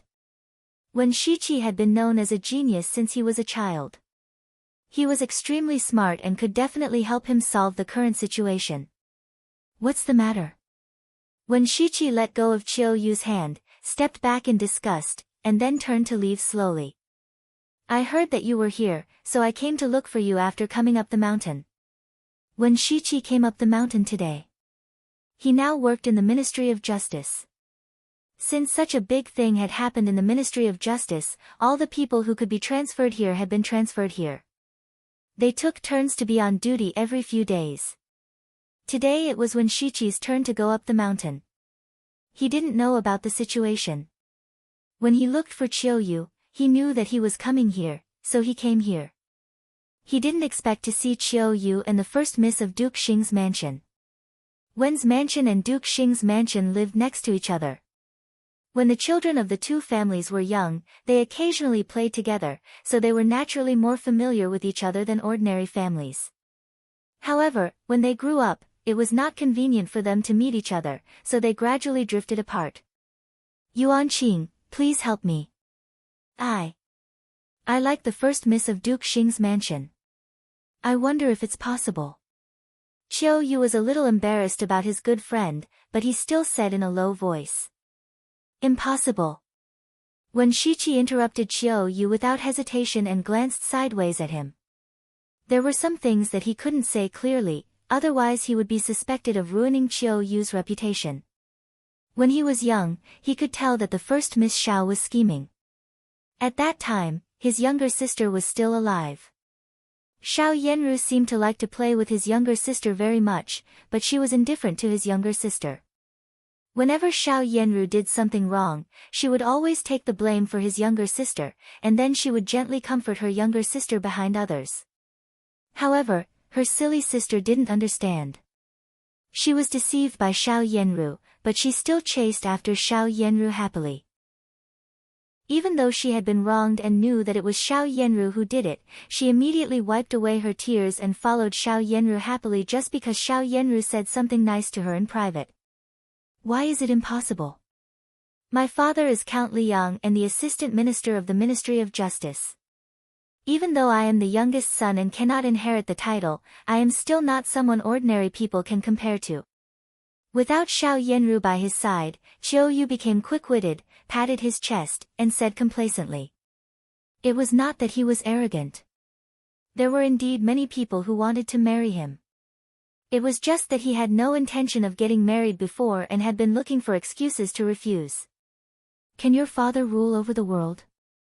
Wen Shiqi said coldly. You. Qiu Yu was startled and his face turned slightly pale. How could he say such words? He looked around and breathed a sigh of relief when he found that there were no outsiders. He didn't understand why Wen Shiqi, who had always been cautious, would say such words. Yuan Qing, don't talk nonsense. Qiu Yu lowered his voice and said. Prince Yu, Prince Shou, and even Prince Xian all like the first Miss Xiao. How can you win her favor? Each of the three of them is a descendant of the emperor, and they will even have a higher status in the future. If you don't rule over the world, how can you compare with them? Wen Shiqi said with a smile. It seemed that his friend was not so stupid that he knew fear. Qiu Yu gasped and said, You mean that the three masters all like the first Miss Xiao? It should be. Even the three masters can't choose well. Who do you think you are? When Shichi attacked him mercilessly with an indifferent smile on his handsome and elegant face. I'm really nothing. Qiu Yu drooped his head. If it were someone else, he would dare to compete with him, but he couldn't compare with these three masters. Just because one of them would soar to the sky and be high and mighty in the future, he was in a completely different position from them. Thinking of this, he suddenly thought of another thing, and his eyes immediately widened. Prince Chen. Prince Chen is on the mountain. Does he also come for the first Miss Xiao? Feeling nervous, Qiu Yu stuttered. When Shichi squinted at him lightly and said, "You treat her as a treasure." Prince Chen is not that kind of person. When Shichi had seen Prince Chen before, even as a man, his appearance was amazing. But even so, he could only sigh that Prince Chen's life was destined to be a tragedy. However, this matter had nothing to do with him. Prince Chen didn't like to appear in front of the public. He had only seen him a few times from a distance. The two of them didn't have any contact, but this didn't prevent him from hearing rumors about Prince Chen.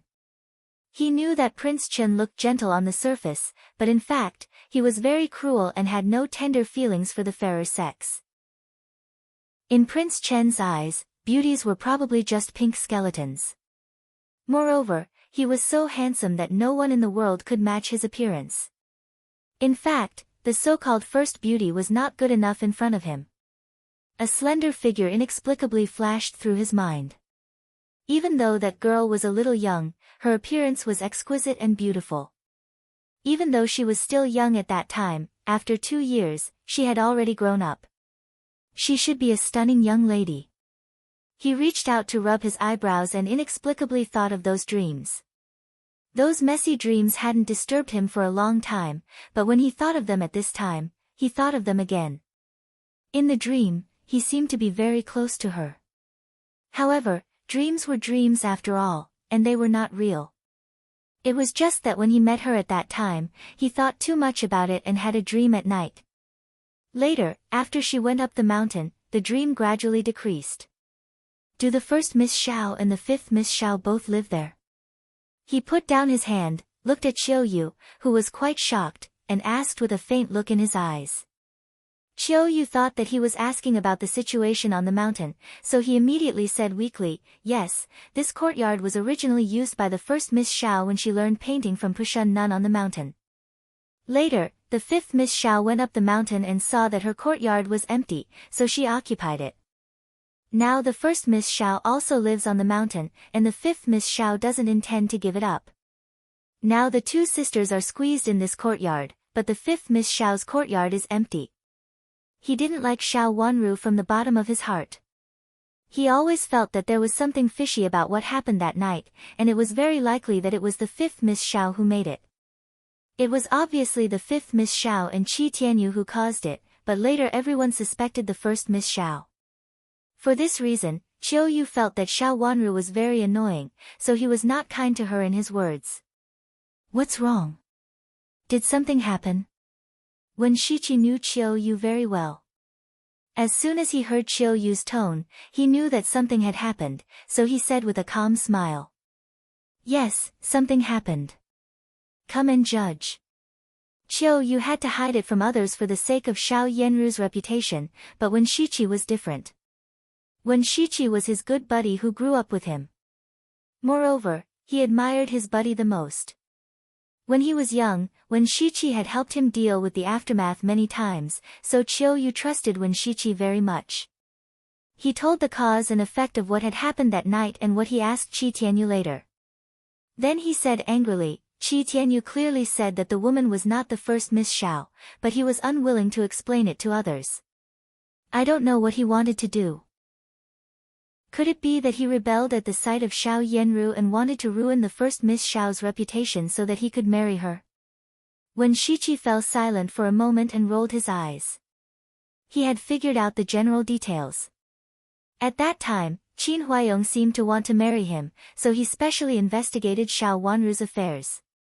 Although he was not sure about the matter in Jiangzhou, he had a general idea. Did Qi Tianyu have an affair with Xiao Wanru? That was absolutely impossible. However, he did not expect that the two of them would fight to the death in private. He frowned and felt inexplicably displeased with Qi Tianyu. At that time, Qi Tianyu was already an adult man who was going to get married, while Xiao Wanru was still a child who knew nothing. However, judging from her appearance when she came to the capital city, he could tell that she didn't know anything about the relationship between a man and a woman at that time. It was obvious that the eldest daughter of General Qin disobeyed the rules of unmarried girls and had an affair with Di Yan, so she abandoned him.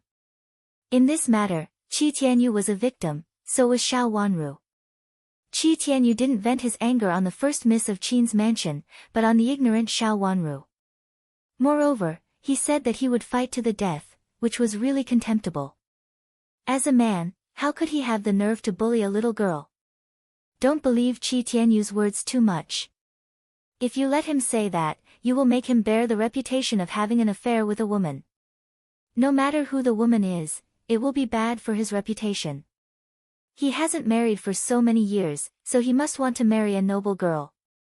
If you ruin his plan, he will take revenge on you.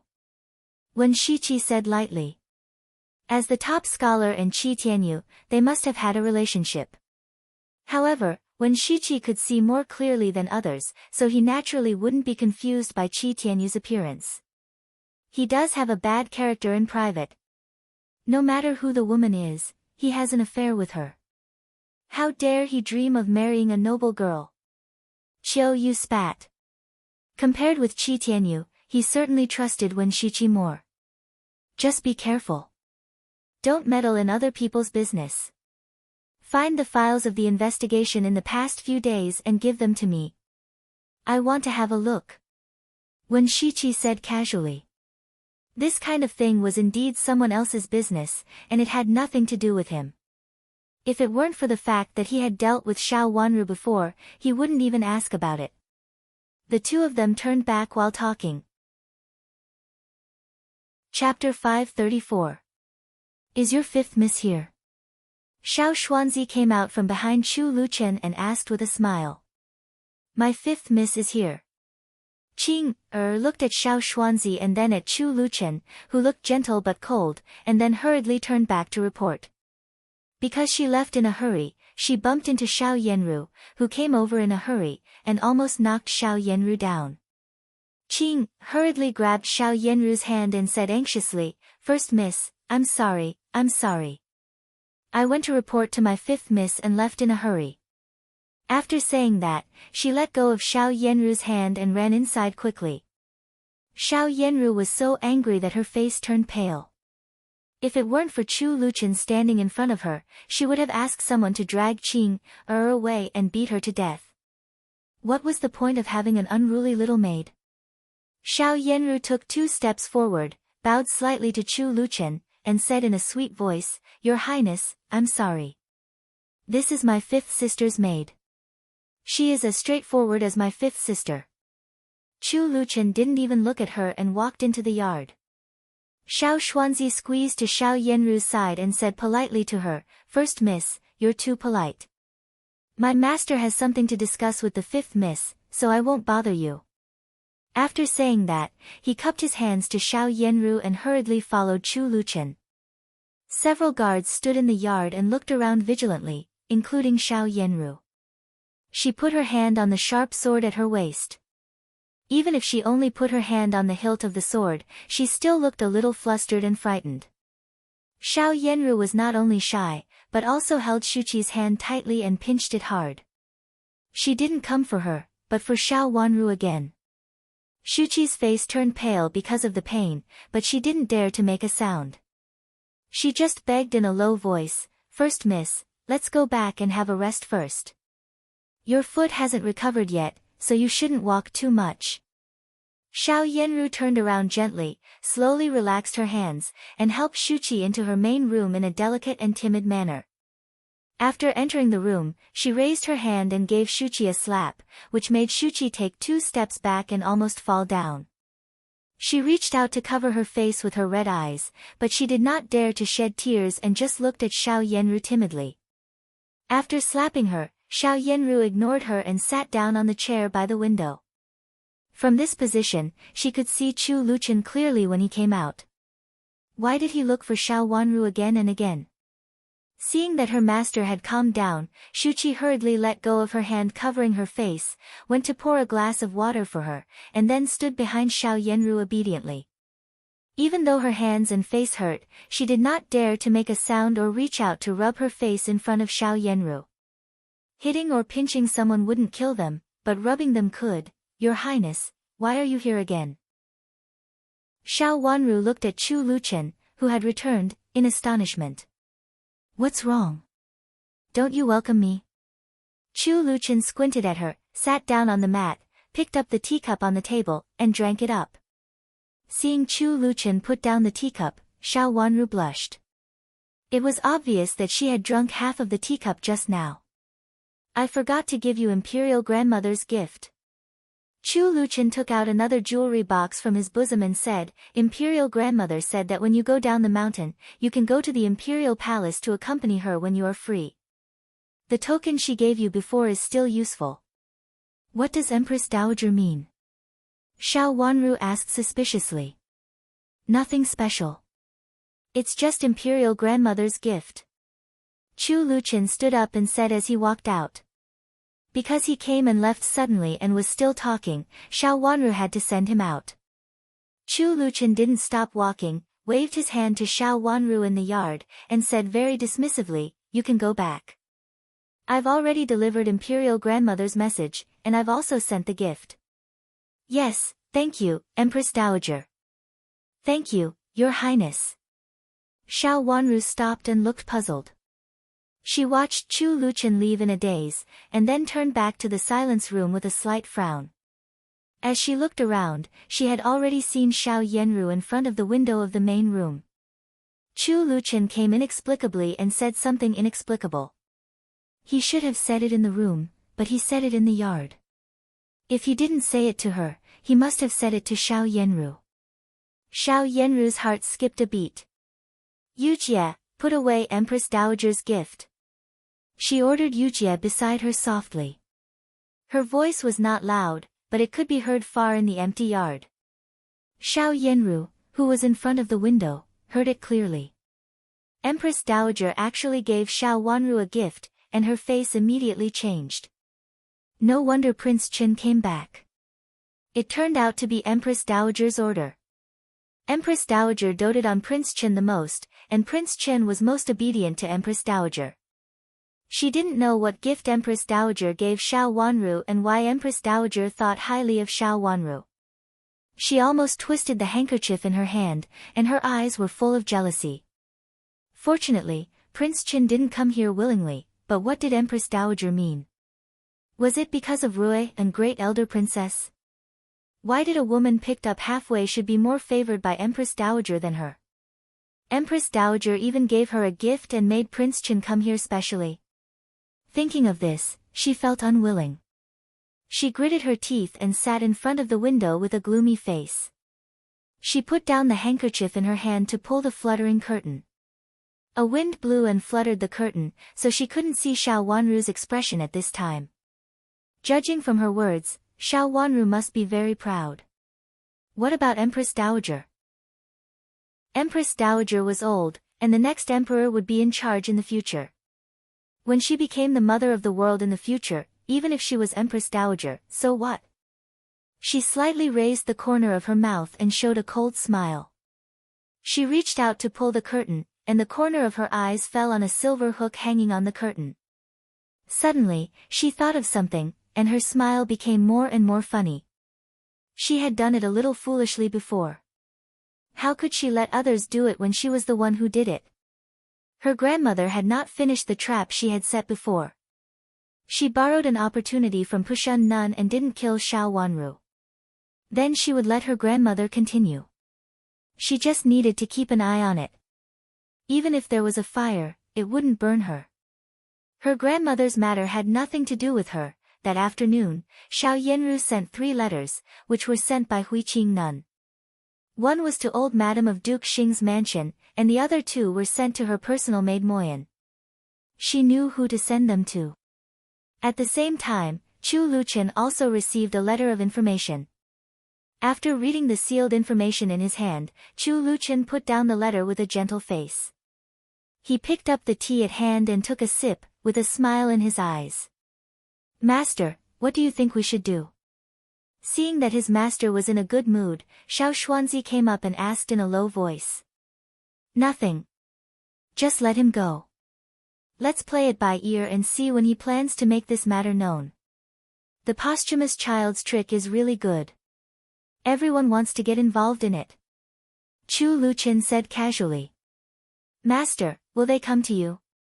Xiao Xuanzi asked worriedly. I'm not in good health. If it weren't for Imperial Grandmother's order, I wouldn't have forced myself to come up the mountain. Chu Luchen leaned against the couch and lazily flipped through the information in his hand. Let them do something. Since they have come out, they have to do something. Who do you want to do? Xiao Xuanzi asked and immediately knew the answer. The relevant officials. Don't kill the most relevant one. Just kill the one who has just surrendered. Chu Liuchen's eyes showed a bit of coldness. Assassinate in the street? Xiao Xuanzi asked. Don't do it on the street. Let's use the incident of kidnapping a girl and killing her as a prelude. Is the censorate empty recently? I heard that all eyes are on the Yuhui nunnery, but they can't find anything. My uncle is also unwilling to investigate it too clearly. He intends to delay it as long as possible and leave it unsettled in the end. Chu Luchen ordered with a trace of sarcasm on his face. When someone couldn't sit still anymore, he would expose himself.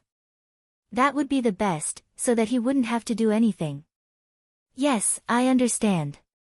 Is it bad for the fifth miss that your highness came back today? After talking about the business, Xiao Xuanzi thought of his master's behavior before. If his master had anything to send, he would have sent it at that time. There was no need for him to make a trip later, especially when he just went in and then left. Don't they always suspect that there is something between me and Zhuozhuo? Now it's the right time to let them see it clearly. Chu Luchen said lazily. Master, do you mean that you want to make the engagement official? Xiao Xuanzi asked uncertainly. It doesn't matter whether it's official or not. You just need to express Imperial Grandmother's intention. My intention doesn't matter. Chu Luchen said indifferently. Master, to the fifth miss. Xiao Xuanzi frowned.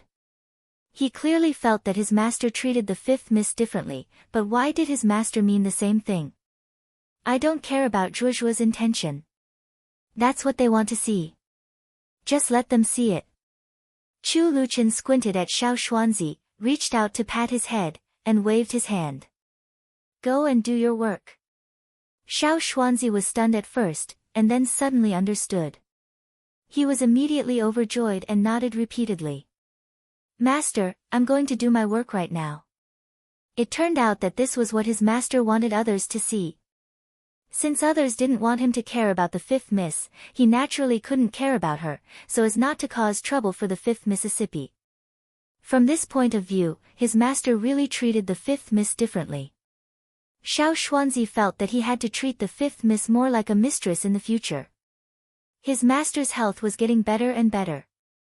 In the future, he would marry a wife and have children. Prince Chen's mansion would only become more and more lively. No one would say that his master was a short-lived ghost. Thinking of this, Xiao Xuanzi's eyes turned red, but he didn't slow down and ran out in high spirits. The days were getting more and more promising, and they were no longer lifeless. In the next few days, the officials of the Ministry of Justice almost turned over the entire Yuhui nunnery, but they still found nothing.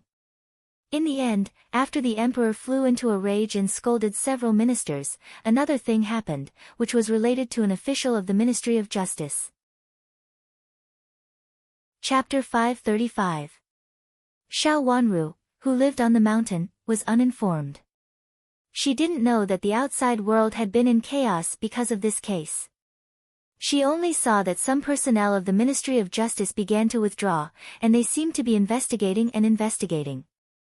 The matter in the Yuhui nunnery actually relaxed, as if it had been settled. But it was obvious that it had not been settled yet. No one knew who sent those men in black. There was a faint rumor that they were the remnants of the former dynasty.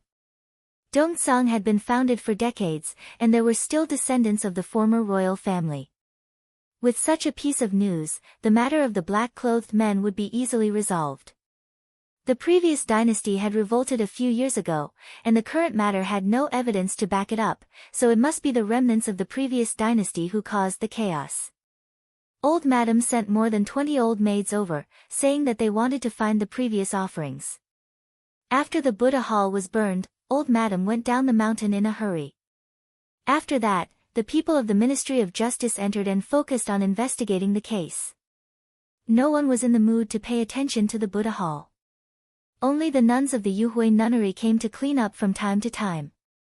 But there were not many of them, and they were just a few women. So far, they had only cleaned up half of the Buddha hall. With the help of more than 20 rough old maids of Duke Xing's mansion, the speed was greatly accelerated. Moreover, these old maids didn't come to help clean up the whole Buddha hall, but only the part in the middle of the Buddha hall where the offering table was placed. Found it, found it. Look, these are the silver bracelets of the second miss. An old maid wiped the sweat on her head and said. She took a pair of silver bracelets and walked to the pavilion. Xiao Wanru and Xiao Yenru were both guarding in the pavilion. Old Madam specially asked them to supervise the more than 20 rough old maids in order to find out the pairs of silver bracelets buried deep in the Buddha hall. There were also people of the Ministry of Justice in the Yuhui nunnery. 2 of them sat in the pavilion with veils on their faces. The silver bracelet was engraved with the word Jia on the corner. It was indeed Xiao Jia's bracelet. After looking at it, Xiao Yenru nodded and asked the old maid to show it to Xiao Wanru. Xiao Wanru had already seen the word Jia, so she nodded at once. Seeing that the 2 misses had certified it, another old maid on the side took it and wiped it with a clean towel. Although the silver bracelet had been there for a long time, it was still very bright after being wiped, as if it was new. After a while, another pair of bracelets was found. This time, it was Xiao Hua's bracelets, followed by Xiao Yuanhao's and Xiao Yenru's bracelets. Pairs of silver bracelets were sent over. They were wiped clean and looked as if they were new. Besides, they looked exactly the same, which was very eye-catching. Some nuns, who were tidying up other places in the hall, had already seen their silver bracelets and glanced at them curiously. After that, his gaze fell on 2 young ladies who were wearing veils. Since they were wearing veils, it was naturally impossible to see who was who. However, it was said that both of them were exceedingly beautiful. Ah, what is this? An old maid suddenly screamed, which was so loud and frightened that it immediately attracted everyone's attention. The 2 old maids nearby looked down at the ground together. The dark and wriggling things on the ground made them take a few steps back in fear and scream. What's wrong with you? What's wrong with you? What's wrong with you? There are things. The sound was even louder, which attracted other people's attention. Those who couldn't see clearly ran over to have a look. When they saw clearly the 2 ring-shaped things on the ground, which were still moving, they all screamed and scattered in all directions. Some nuns got up and ran out in a panic, with their faces turning pale. Someone shouted out of fear, "There are evildoers." Their screams attracted the officials of the Ministry of Justice who stayed here. How can we go back? Go and ask them. Why are they shouting? Xiao Yenru said unhappily. Shuqi got the order and ran out. While scolding the old maid, she went up to have a closer look. When she saw clearly, she was so shocked that she took 2 steps back, missed her step, and fell directly to the ground. Then she quickly stood up with her hands and ran to the pavilion. Miss, we dug out 2 unknown things. They are dark and moving. They seem to be many small bugs. It makes me want to throw up. Shuqi ran over with a pale face. It was obvious that she was frightened. Fortunately, she answered clearly. Under the veil, Xiao Wanru looked at Xiao Yenru's face calmly and slightly raised the corners of her mouth. Xiao Yenru was indeed shrewder than others. Did she encourage old madam to take action against her? No matter whether she succeeded or not, it would be harmless to her. She just needed to sit on the fishing platform.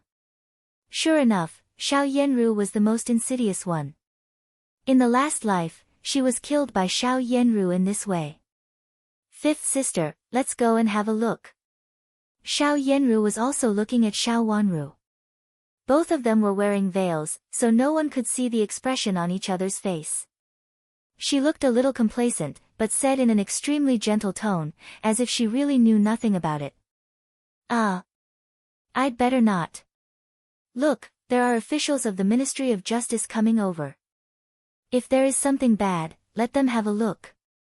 Xiao Wanru shook her head, reached out to point at the door of the moon cave in front of her with the round fan in her hand. The screams of such a large group of people had already alarmed the officials of the Ministry of Justice. A large group of officials of the Ministry of Justice came over, led by an acquaintance, Wen Shiqi. This surprised Xiao Wanru. She had thought that she had repaid Wen Shiqi's kindness in the last life and they would never have a chance to meet again. Unexpectedly, they met again here. She put down the round fan, looked at Wen Shiqi thoughtfully, and then slowly looked at the people he brought. He brought a lot of people, which showed that he was doing well in the Ministry of Justice now. In the last life, Wen Shiqi had been bedridden at this time. In this life, he had escaped the scourge of the last life and had a promising future as expected.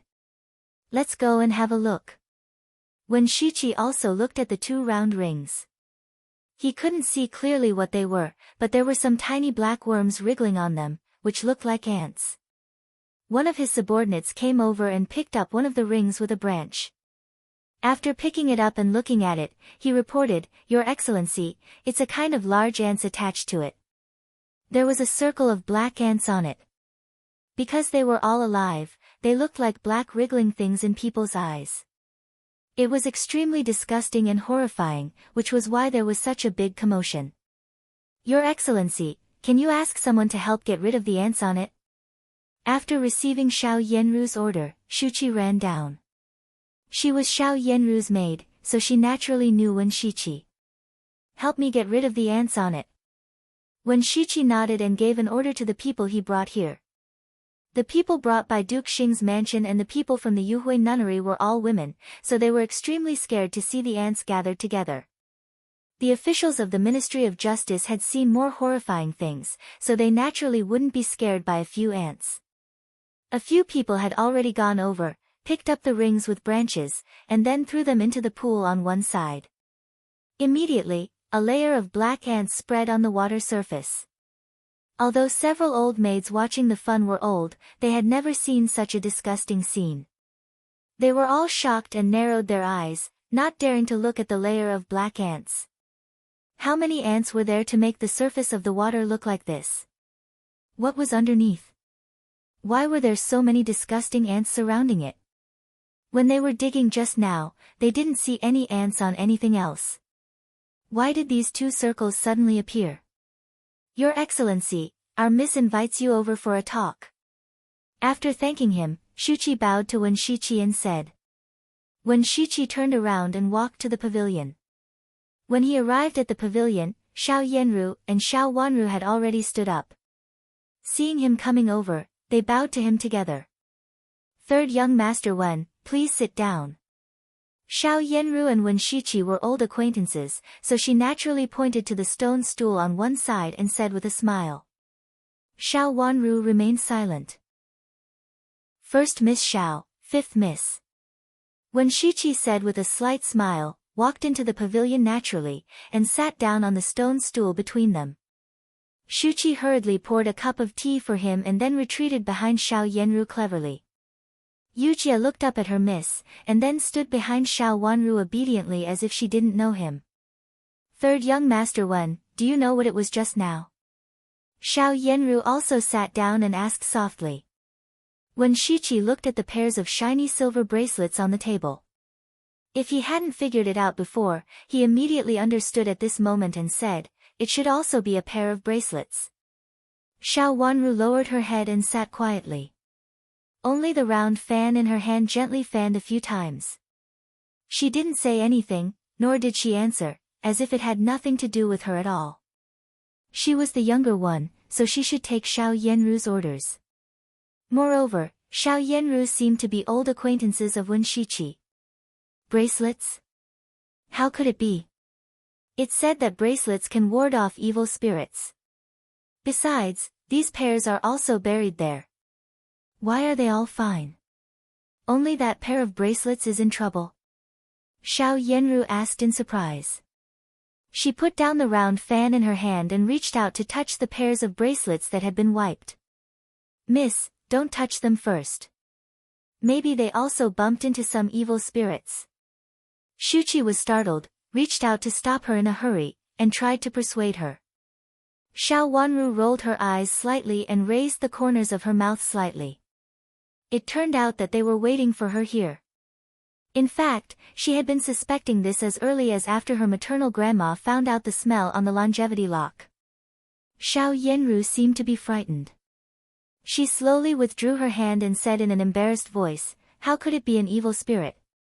Maybe the ants had nowhere to go and gathered together accidentally." It's impossible for ants to gather together accidentally. There must be a reason. Wen Shiqi denied her statement.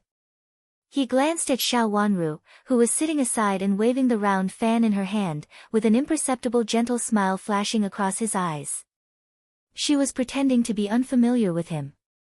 It seemed that compared with 2 years ago, she had grown up into a big girl. "Miss, listen to third young master Wen. Don't move first. This is the Yuhui nunnery. If there is any evil spirit, the masters in the nunnery will deal with it. Don't move rashly. Otherwise, if something really happens, I won't be able to absolve myself." Shuqi seemed to be frightened. She stood in front of Xiao Yanru's sleeves and refused to let her reach out. Chapter 536. Thank you, third young master Wen. If it weren't for you, I'm afraid that we wouldn't have been able to deal with it in a short time. Xiao Yanru said softly. Wen Shiqi picked up the teacup at hand, took a sip, put down his hand, and said with a smile, "First Miss Xiao, you don't have to be so polite. It's just a trivial matter. I have something to do, so I can't accompany you." With that, he stood up and was about to leave. Xiao Yanru and Xiao Wanru stood up together to see him off. Wen Shiqi cupped his hands to them and left gracefully. Since the matter here was different from the one investigated by the Ministry of Justice, he naturally didn't have to stay here. When he turned around, he glanced at the veil under Xiao Wanru's curtain hat, and couldn't help but raise the corners of his mouth with a faint and elegant smile. Seeing him leave, the two of them sat down again. At this time, Xiao Yanru said, "This is the third young master of the Prime Minister Wen. He passed the examination together with the first young master of the Qi family, but he is the top scorer. I heard that he rode on a horse to parade in the street that day and attracted the attention of thousands of people. Along the way, there were sachets thrown by misses. Now he is working in the Ministry of Justice and has a promising future. He is indeed a powerful figure." Xiao Wanru said lightly, looking not very interested. Her watery eyes fell on Xiao Yanru's face. She didn't introduce him when he was here just now. Now that he had left, she seemed to be eager to introduce him for her. Shuqi cleverly cleaned up the teacup used by Wen Shiqi just now and said with a smile, "The young masters of the Wen mansion grew up with the young masters and misses of our mansion.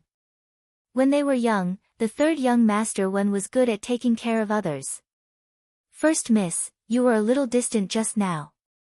Now he has grown up and is no longer a child." Xiao Yanru said with a sigh, "Now he is an official of the Ministry of Justice. I'm afraid that he will catch up with his father in the future. I didn't expect to see him here. A popular top scorer, a young official of the Ministry of Justice, and a good family background all showed that he had a bright future." Of course, this future was not the focus of Xiao Yanru's attention.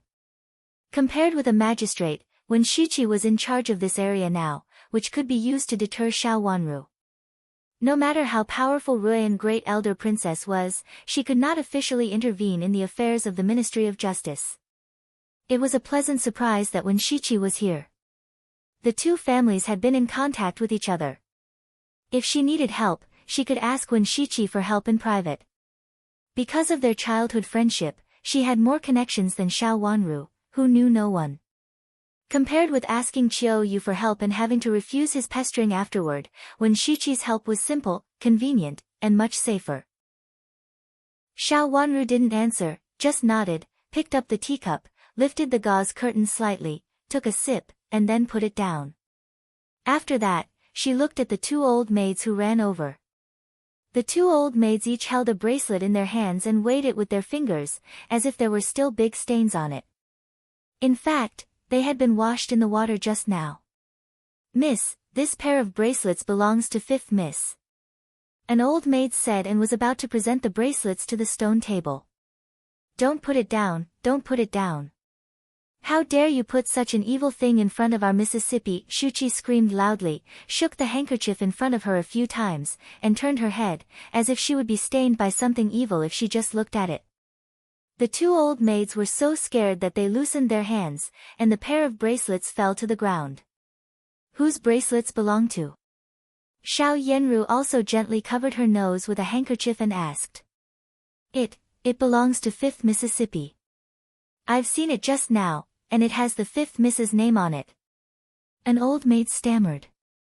She didn't feel anything strange when she took it here before. Looking at the first miss and Shuchi's expressions, she suddenly felt that it was really strange.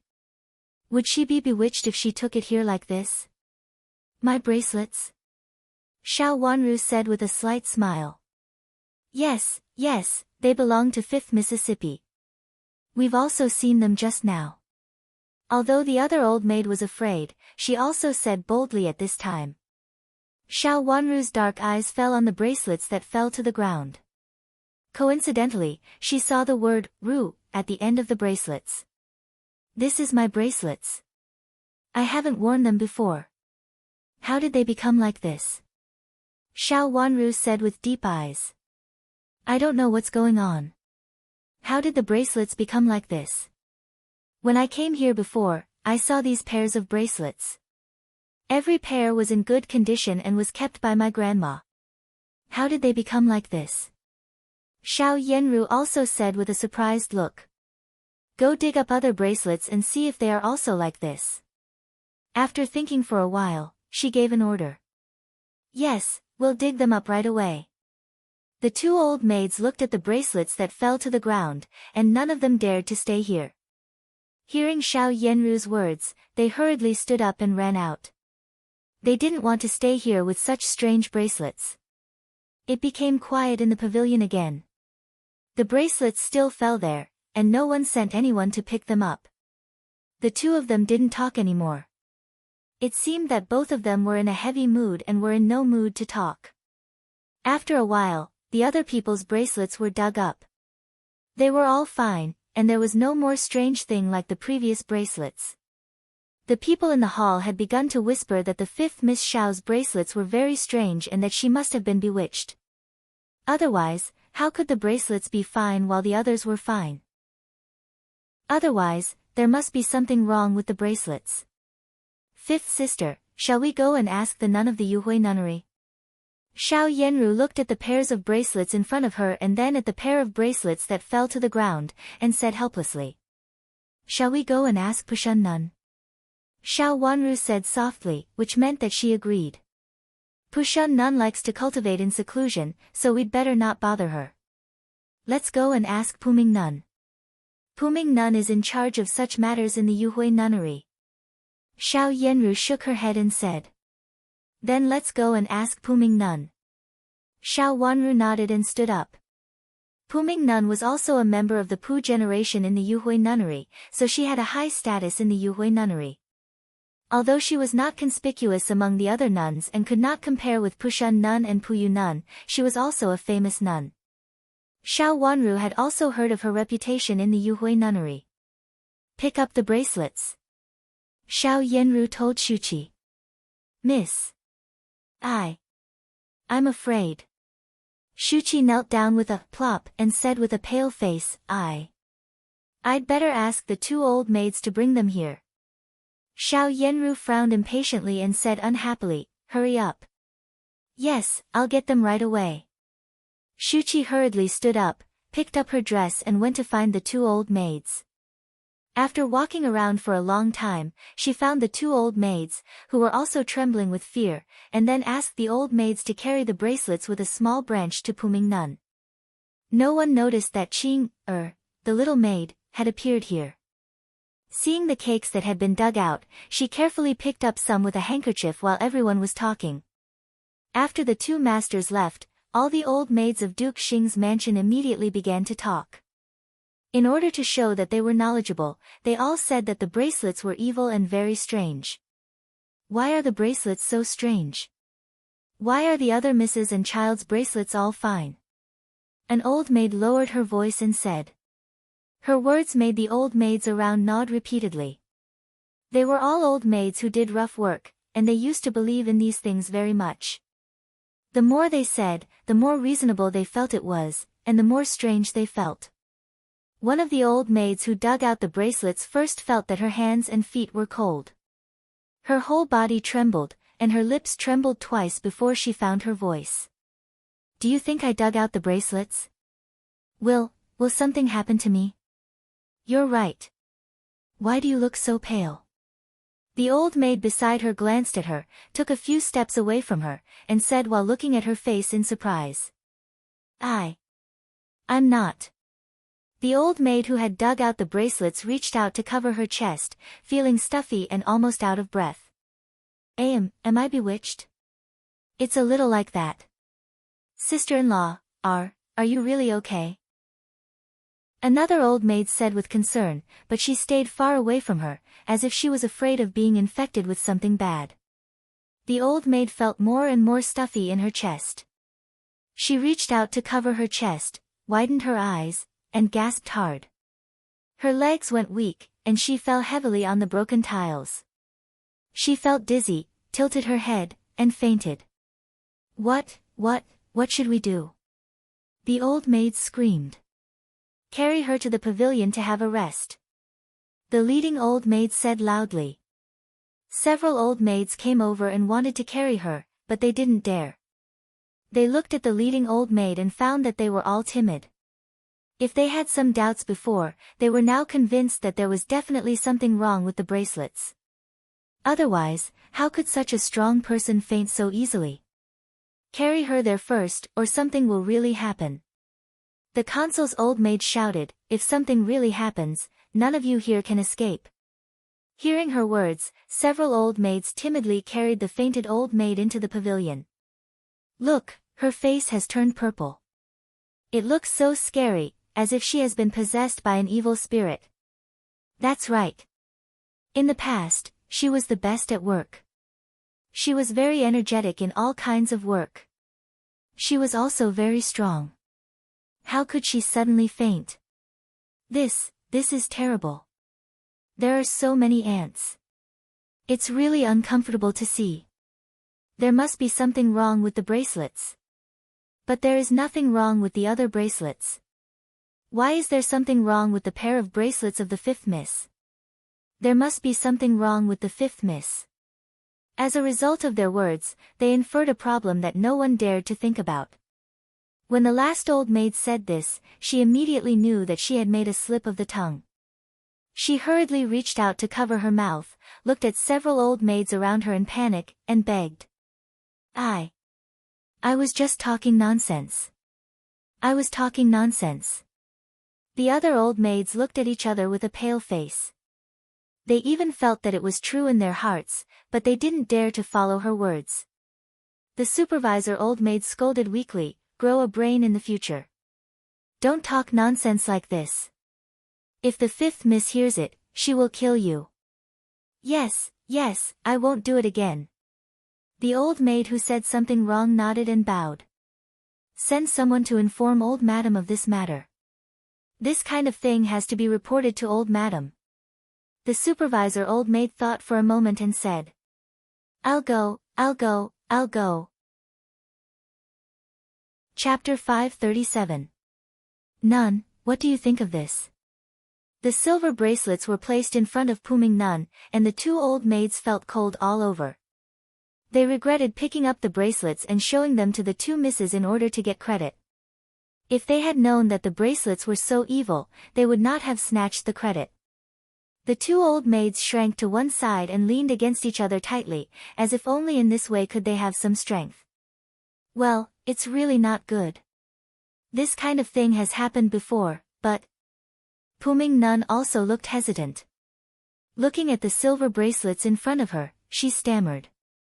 Nun, please say it, Xiao Yanru said respectfully. There should be something wrong with the bracelets. Ask someone to check if the bracelets are made of different materials from other bracelets.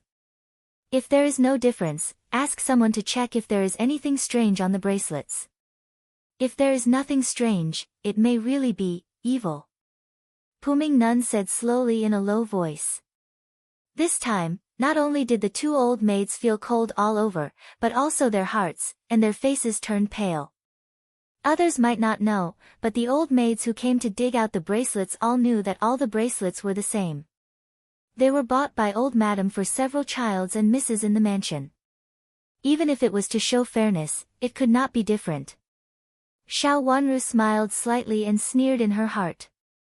Even if there was something on the bracelets, it had already been washed away by the water. The bracelets had been thrown into the water before. After being washed by the water, coupled with the mud at the bottom of the water, there was no other thing to check. These steps could be considered to be very tight. She pursed her lips slightly and watched their conversation calmly. If there is really evil, can we hold another religious rite here? Xiao Yanru said anxiously, directly missing the first two possibilities. Well, I'm afraid not. First, Miss Xiao, you have seen the current situation of the Yuhui nunnery. It is not convenient.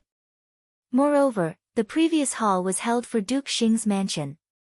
Abbess means not to hold a religious rite for the time being. Puming Nun was very hesitant. It could be seen that she did not want to hold a religious rite for Duke Xing's mansion. For so many years, there have been thunder and lightning, but there has never been a fire caused by the lightning. This kind of thing, our nunnery master also feels appalled and is afraid that something bad will happen. Recently, there have been many accidents in the Yuhui nunnery. Since God has warned us, we'd better be careful. Is this a warning from God? Even Puming Nun said so. Xiao Yanru also panicked. She turned her head and looked at Xiao Wanru in a panic. Xiao Wanru's face could not be seen under the curtain hat. You can say that, Puming Nun said implicitly. The two old maids were almost desperate now. Even the nuns couldn't do anything to this evil thing. It seemed that they were really going to die. Lightning flashed and thunder roared. Coupled with the fact that the Buddhist temple was struck, and the condemnation from the heavens, all these signs indicated that not only was the situation not good, it was extremely bad. Nun, is it because of the evil qi in this pair of bracelets that God gave such a warning? The reason why the Buddhist temple was struck and the entire Buddhist temple was burned down was also because of the fifth Mrs. bracelets. Perhaps because she thought that she would definitely die, one of the old maids suddenly threw caution to the wind. She gritted her teeth, looked up at Puming Nun, and said, ignoring the distinction between master and servant. This is possible. Puming Nun said with a wry smile and answered helplessly. Then fifth miss, why do your bracelets have so much evil qi? Could it be that you came with evil qi? The other old maid said with a faint smile and a faint cry. Under normal circumstances, the two old maids would not say such a thing, but now they were so scared that they couldn't care about anything else. They only felt that if they died, it would be Xiao Wanru in front of them who killed them. They looked at Xiao Wanru with resentment in their eyes. How dare you? Who told you to talk nonsense? Yu Jie rebuked loudly.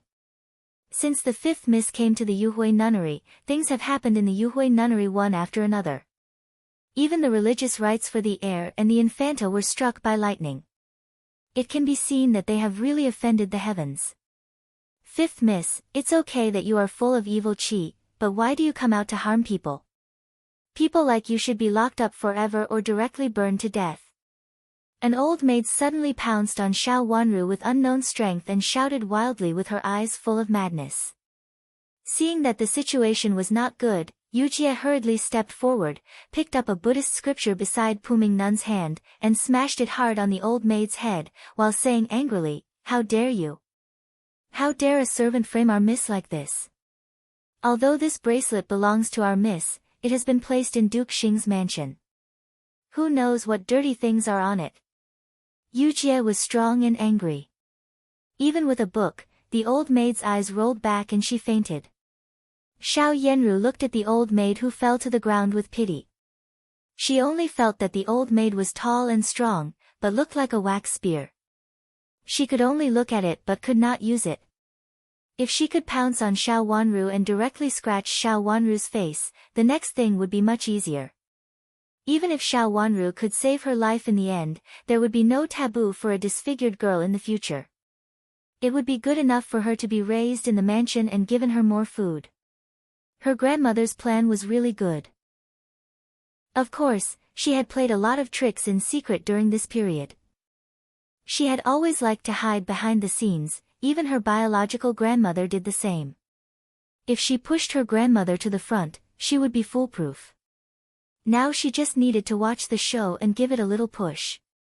"How dare you? How dare you hit her? Take her away and let Grandma punish her." Xiao Yenru's face darkened, and she decisively stood on Xiao Wanru's side on the surface. "Yes, I'll ask someone to report it to old madam in a while." Shuqi also said angrily, as if she really felt indignant for Xiao Wanru. She raised the corners of her mouth. Her face under the veil was not only charming, but also gloomy and hostile. She looked up at Xiao Yenru and remained calm. She wanted to see how Xiao Yenru would lead this matter. "Nun, is there really no other way? I hope you can be merciful and save our mansion." Xiao Yenru knelt straight, kowtowed to Puming Nun twice, and said.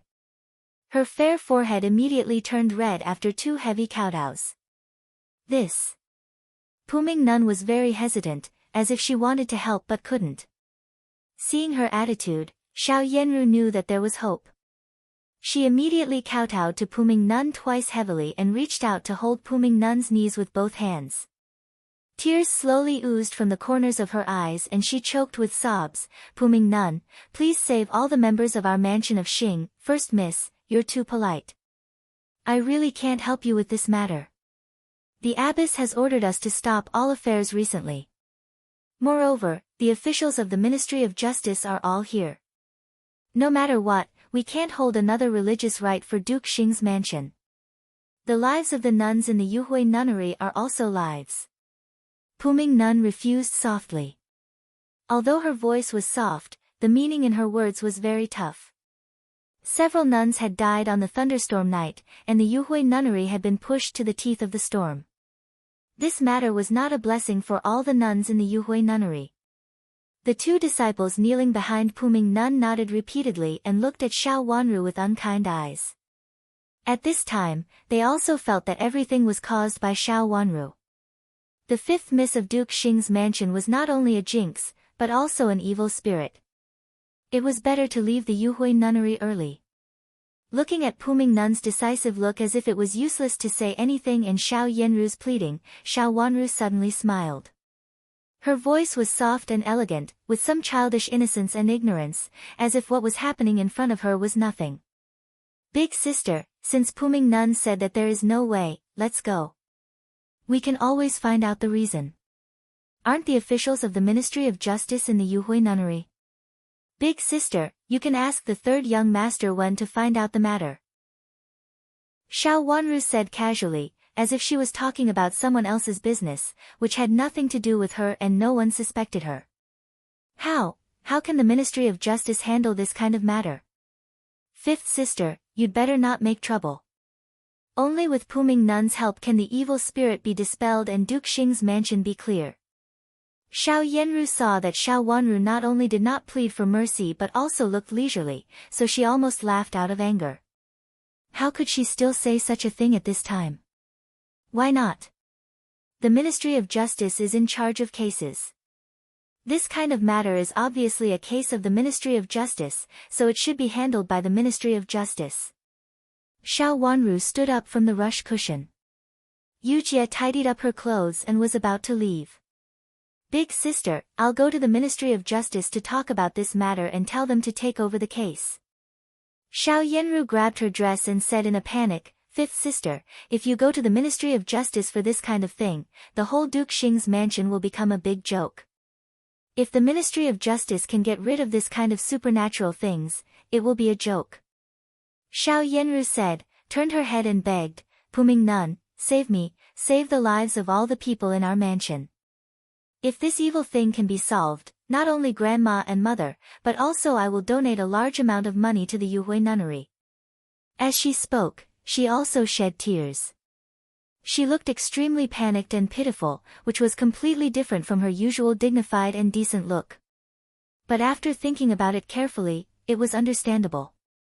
No matter how talented and dignified Xiao Yenru was, she was still an unmarried girl. This kind of thing had never been heard of, so it was understandable for her to do such a thing. Chapter 538. Who is it? Xiao Yenru was overjoyed and asked anxiously. Taoist priest Xiushui. She's good at this and it's convenient for her to enter and leave the inner mansion. Puming Nun said with a smile. Is it Taoist priest Xiushui of the Baiyun Taoist temple? Xiao Yenru thought for a while, immediately thought of such a person and said happily. Even the old maid beside her looked happy. Taoist priest Xiushui of the Baiyun Taoist temple was the chief nun of the Baiyun Taoist temple. She used to be a very famous Taoist nun. It was said that this Taoist priest had good supernatural power, but it was not easy to invite her. It was said that she had a rule of inviting her 3 times and not inviting her 3 times. Because of this rule, Taoist priest Xiushui became famous. Almost everyone in the capital city had heard of Taoist priest Xiushui, but very few people could really invite her. Yes. Puming Nun said with a smile. Xiao Wanru glanced sideways at Puming Nun, who looked very benevolent and kind, which made people feel that she was trustworthy. Xiao Yenru, who Xiao Yenru had begged for so many times, was more and more trustworthy. Taoist priest Xiushui. Xiao Wanru slightly pursed her cherry lips, waved the round fan in her hand slightly, and thought of this person while rolling her eyes. Taoist priest Xiushui was only famous in the capital city now, but what happened later made her famous all over the world. I heard that it is extremely difficult to invite Taoist priest Xiushui. Even aristocratic families may not be able to invite her. Xiao Yenru frowned and said in distress. It doesn't matter. I'm very familiar with her. If I write a letter to her, she will help me. Puming Nun said.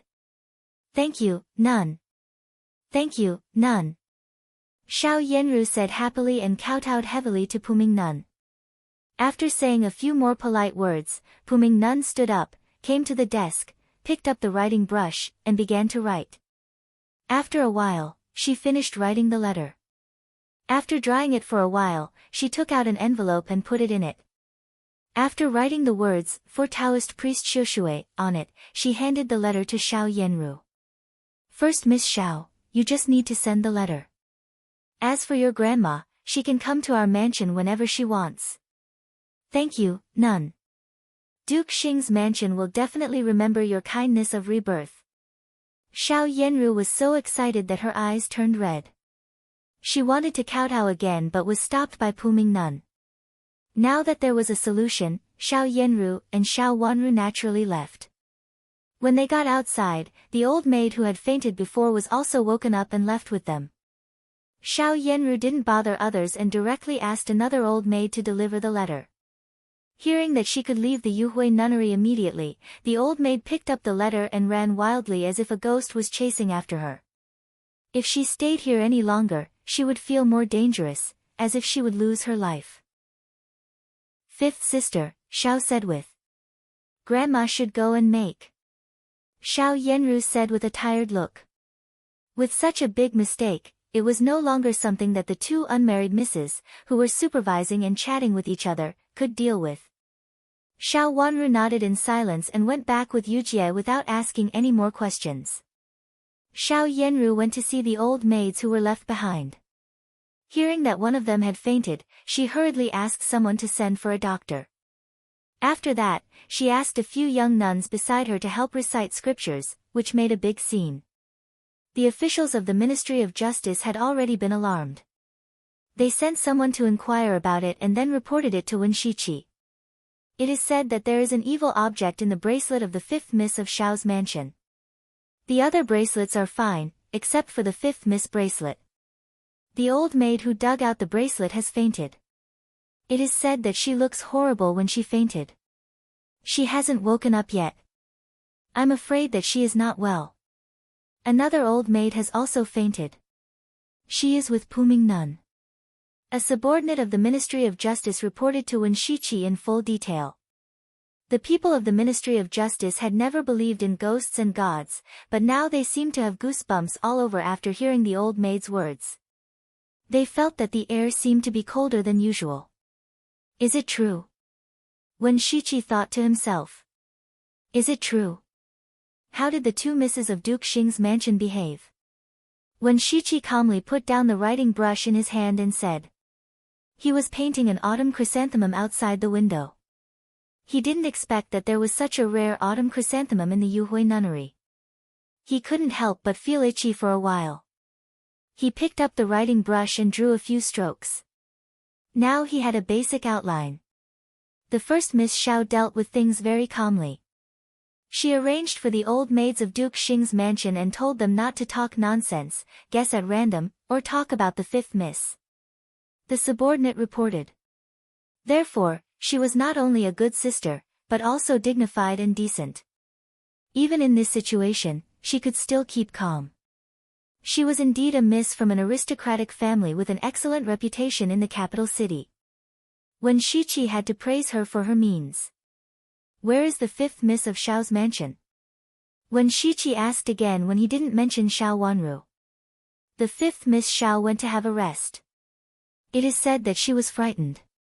But I saw that the fifth Miss Xiao was very calm when she left.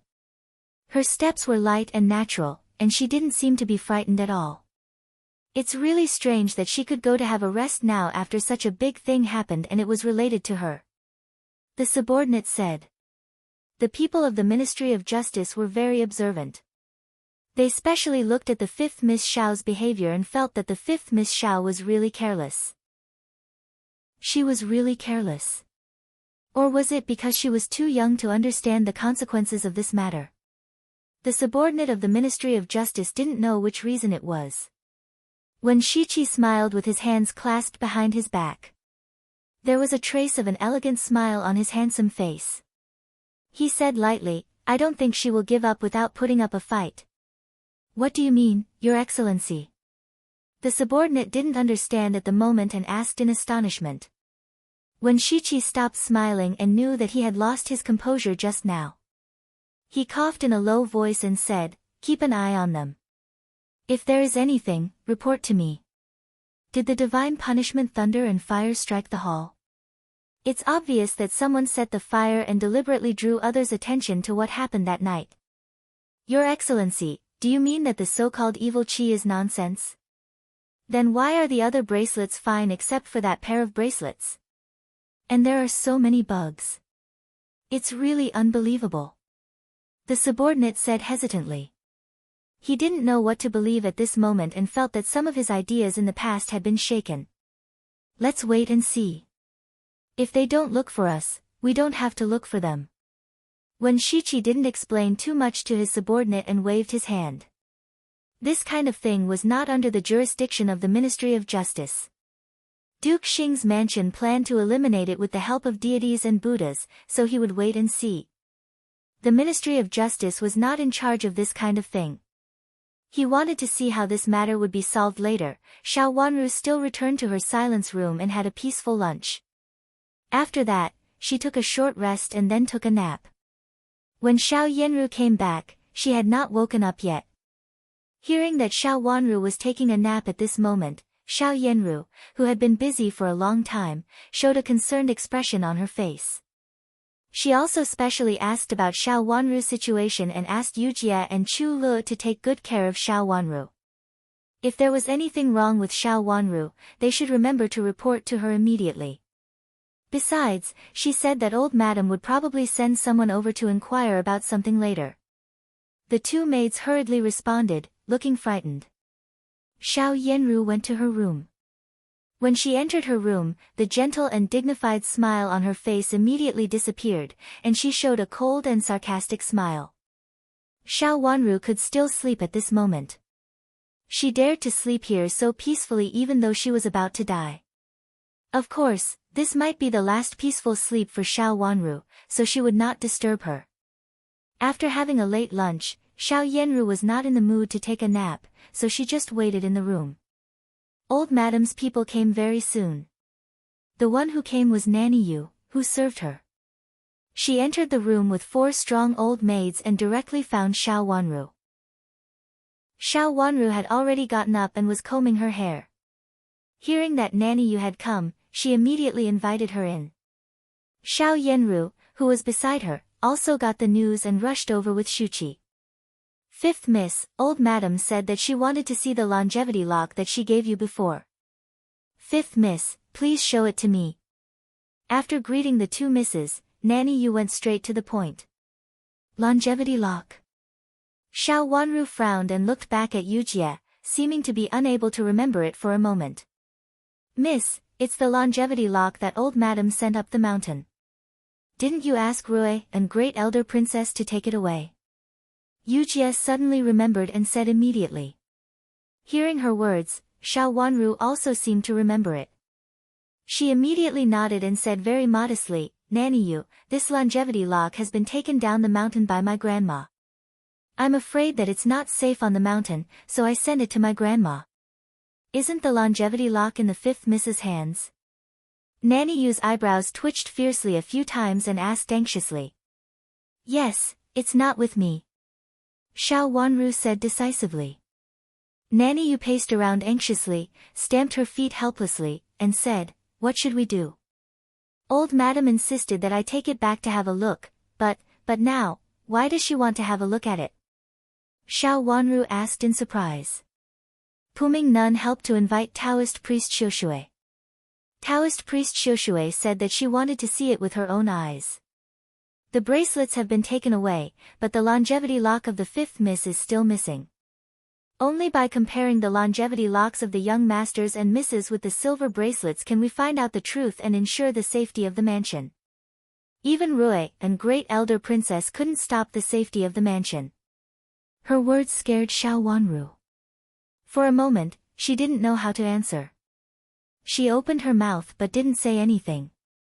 Xiao Yanru said gently and came up with an idea for Xiao Wanru, who was at a loss.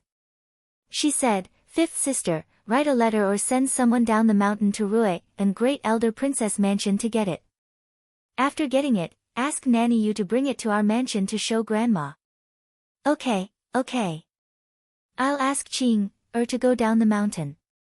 Xiao Wanru nodded repeatedly and said anxiously at once. She couldn't refuse the safety of the mansion. This was a good idea, and Nanny Yu also nodded. Xiao Wanru asked Qing, to go down the mountain with Nanny Yu after giving her some instructions. Xiao Wanru and Xiao Yanru specially sent them to the gate of the courtyard. 5th sister, you have already taken a nap. I'm tired now, so I'm going to have a rest. Seeing that they had gone far, Xiao Yanru turned her head and glanced at Xiao Wanru meaningfully. Suddenly, she smiled as brightly as a spring flower, and then ignored Xiao Wanru, turned around, and left with Shuqi. Chapter 539. The carriage of Duke Xing's mansion stopped far away in front of the gate of Rui and Great Elder Princess's mansion. There was still a long distance from the gate. Nanny Yu meant that they were all servants, so how dare they stop in front of the gate of Rui and Great Elder Princess's mansion in public? So they stopped at the gate of a shop across the street from the gate of Rui and Great Elder Princess's mansion. Qing hurriedly got off the carriage and entered the mansion. After a while, she came out with an exquisite box and ran towards the carriage from a distance. Because of her anxiety, Nanny Yu had been waiting downstairs with 4 old maids for a long time. Seeing that Ching finally came out, Nanny Yu breathed a sigh of relief and ordered an old maid beside her, "Go up and take the longevity lock of the 5th Mississippi. Let's go back to the mansion and show it to Taoist priest Xiushui immediately." At this time, Taoist priest Xiushui should have been invited over. The stout old maid nodded and rushed over unsteadily, intending to take the box in Ching-er's hand. It was unknown whether the old maid was too stout or she walked too fast, but before she stretched out her hand, she bumped into Ching-er fiercely. It was unknown whether the old maid was too stout or the old maid was in a hurry, but she bumped into Ching-er hard. Ching-er fell on her back, and then the box in her hand was also thrown out. Not only the box, but also the longevity lock in the box flew to the street and almost hit someone. The passers-by scattered. When the few people nearby saw the black ants on the longevity lock on the ground, they were so scared that they jumped 3 feet high and screamed as they tried to squeeze out of the crowd. More people saw such a terrible and disgusting scene, especially some women, and they screamed. Nanny Yu's legs went soft, and she sat on the ground on the spot. She was trembling all over and muttered to herself, "Evil, evil spirit, it's evil spirit indeed. All the things of the 5th Miss have evil, evil spirit." A bolder old maid pulled Nanny Yu desperately and said anxiously, "Nanny Yu, we'd better run away. The 5th Miss is evil. The bracelets and longevity lock on her body all have evil spirit. Go to report it to old madam. Let's go quickly." As she said, she pulled Nanny Yu up and got into the carriage in a hurry. Not only did they ignore Ching-er, but they also ignored the longevity lock on the ground, as if they had encountered a scourge. Everyone retreated, looking at the scene in front of them in shock and fear. They then looked at the longevity lock on the ground. There was a circle of black, rather large ants on the longevity lock. Normally, it was hard to find even one such large ant, but this longevity lock was almost completely covered in them. Just looking at it made one's heart tremble. Ching-er slowly stood up from the ground. She was quite courageous. She randomly picked up a small branch from the ground and lifted the longevity lock to have a look. All the people around her retreated 3 feet back, fearing that they might accidentally be infected by these ants. Of course, there were also some busybodies who deliberately took a few more glances. Although the ants were terrifying, they had never seen such a strange thing before. They had to take a few more glances so that they could brag to others in the future. "Is there sugar on it?" Ching said to herself. She picked up the longevity lock and brought it to her nose to smell it. Then she said to herself, "It seems to have the smell of osmanthus candy. Does it taste like sugar?" The meddlesome men were suddenly not afraid anymore. "Let me smell it." A meddlesome man reached out his hand. If the ants were really attracted by the sugar, they would make a fuss. Ching handed over the branch in her hand. The meddlesome man took it boldly and brought it to his nose to smell it. There was a faint sweet smell of osmanthus, which was very strong. "It's really stained with sugar." The meddlesome man nodded and passed it to his companions around him. One by one, they all agreed. The smell of osmanthus candy on the longevity lock was really strong. Along the way, even those who didn't take it smelled it. Someone couldn't help laughing. "It turns out that it's just sugar on the longevity lock. I thought it was some evil thing." Although so many ants looked very disgusting, they were not terrible things after all. An ant was actually not terrible. What was terrible and disgusting was seeing so many ants. However, when thinking of the strong smell of osmanthus candy on the longevity lock, it was not a big deal to attract so many ants. At this time, even the woman stopped far away. Although she felt that so many ants were actually very disgusting, she would not be scared to turn around and run away screaming. "You didn't clean it up well. It's stained with sugar. Go and wash it, lest you take it out next time and frighten a lot of people." The meddlesome man became complacent and passed the branch in his hand to Ching-er. This matter proved that they were bold and careful. When they went back, they had to tell others about it. It's just sugar. How could the people of Duke Xing's mansion be scared away and say that the fifth Miss's stuff is evil? This is obviously the longevity lock that old madam gave to our fifth Mississippi. The fifth Miss is so old and can't wear it, so she can only lock it up. How could there be sugar in it? Qing took the branch and argued unconvincingly. She put it on the ground and hit it hard with the branch. Once the ants were hit, some began to run away. Someone was afraid and picked up the water in his hand to pour it on the longevity lock, but was stopped by Qing. Don't pour it. There is sugar on it, and it will be gone once it is poured. We have to keep it as evidence. Otherwise, our miss will be wronged. As she said, she hit the ants very quickly. Some ants were beaten to death, and some were crushed to death by passers-by when they ran away. When the number of ants was reduced, everyone was not afraid. How could your miss be wronged because of sugar? This girl is loyal to her master, but what she said was too much. Someone pointed at Qing, who was a little naive, and said with a smile. They all don't like our miss. Qing said in a muffled voice and continued to hit the ants on the longevity lock. At this time, there were a lot of ants. She hit them one by one, and it was not slow. Who is your miss? Someone was surprised. Our miss is the fifth miss of Duke Xing's mansion. She has been observing mourning for heir of Duke Xing and Infanta in the Yuhui nunnery. Now it has been more than 2 years, and it will be the 3rd year soon. But now such a thing happened. Our miss is really wronged. Qing was not very sensible and talked about her master's right and wrong. However, she looked like an inferior little servant girl, and she was not old. At this time, there was no one in the mansion.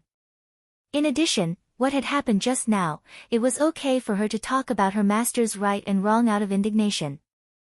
Moreover, she did not name her master. The fifth miss of Duke Xing's mansion.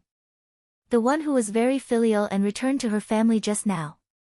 Someone suddenly thought of it, and immediately looked at Rui and great elder princess's family in the distance in surprise and understood. It should be her. I heard that the fifth miss couldn't stay in Duke Xing's mansion after returning to her family. The whole Duke Xing's mansion doesn't like the fifth Mississippi. Is it true?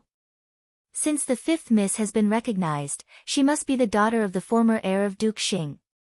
How could they humiliate her like this and send her to the Yuhui nunnery to be raised for 3 years? It's really improper. It can be seen that they really don't like the fifth Mississippi. She is also a poor girl. It's okay that she has no parents, but she doesn't even like her relatives. Just now, the little girl said that the longevity lock was given by old madam of Duke Xing's mansion.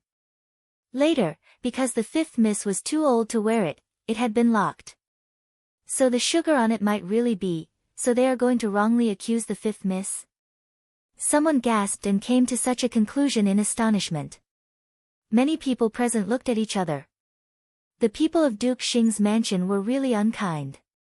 She was just a little girl. Why couldn't they tolerate her and even hurt her biological grandmother? Little girl, go and report to great elder princess. You can't take responsibility for this. Someone reminded Qing, who looked innocent and was still beating ants. Yes, little girl, go and tell great elder princess about this and let her have a look at the longevity lock. Many people agreed with her words. Looking at the little girl, they knew that her master was not a scheming person. Since the people of Duke Xing's mansion didn't like this miss, they could only turn to her biological grandmother. Qing, who was a little confused, was pulled up by someone.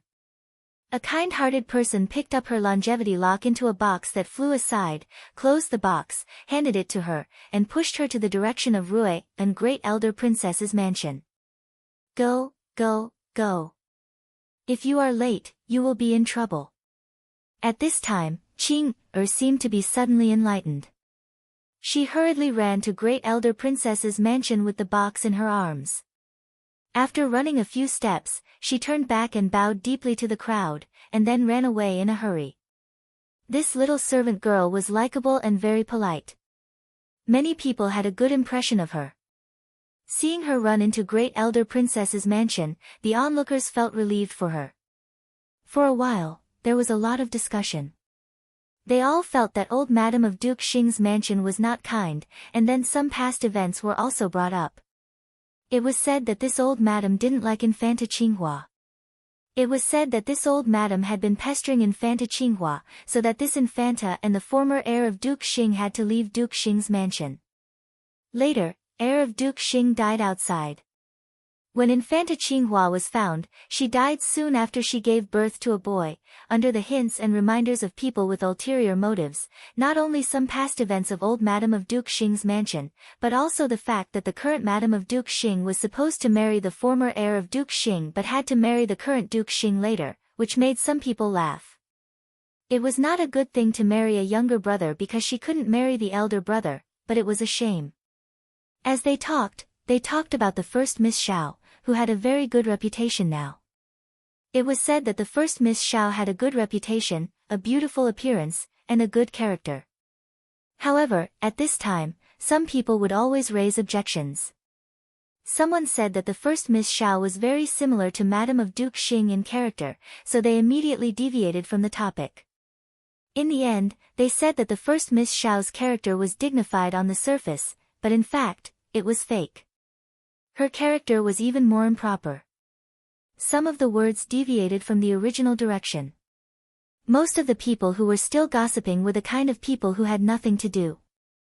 When talking about this kind of beauty, they became more and more enthusiastic and had long forgotten that they were not talking about Xiao Yanru at the beginning. However, when talking about a beauty, especially the first beauty, it was always more exciting than talking about a little servant girl. A carriage stopped by the roadside. After listening for a while, a cold voice came from inside, "Guards, break them up." Chapter 540. The nosy onlookers were beaten for no reason. When they were about to make a scene, they suddenly heard someone shouting, "His Highness is going out to track down a murderer. Anyone who makes a noise will be punished with the same crime." Some sharp-eyed onlookers had already found the sign of Prince Zhou's mansion on the carriage. After whispering, everyone dispersed. Since Prince Zhou was in the carriage and he was going out to track down a murderer, no one dared to get involved in this matter. "Your Highness, they are all gone." The guard came back and reported. "Let's go." In the carriage, Prince Zhou said with a gloomy face and a gloomy face. The guard left and gave an order to the coachman. The carriage moved slowly. In the carriage, Prince Zhou closed his eyes slightly and frowned. A good reputation was much more important than a bad one. Old madam, bad news, bad news. Nanny Yu rushed to old madam with a few old maids. Their legs went limp, and Nanny Yu almost fell to the ground. In the main room, old madam was sitting in the first seat, dressed in the Fusho robe with a gloomy face. Sitting in the guest seat was a Taoist nun in her 30s, with fair skin and a pretty face. Hearing the sound at the door, she raised her head with a smile and looked calm with the fly whisk in her hand slightly moving. "What's the panic?" Old madam asked with a frown. "Old madam, just now I accompanied the 5th Mrs. Servant Girl to Great Elder Princess's mansion to get the longevity lock. I saw that the longevity lock was also covered with black insects, all black." Nanny Yu said with a pale face. "Old madam, I also saw that the longevity lock was covered with black insects. They could move." "It was disgusting and weird," the other two old maids hurriedly added. They were not young, but it was the first time for them to see such a thing. At this moment, they were trembling all over, and it was obvious that they had been greatly frightened. The 4 inferior old maids were very flustered and scared. Hearing what they said and what they added, all the other servant girls and old maids in the room panicked and looked at the Taoist nun sitting in a panic.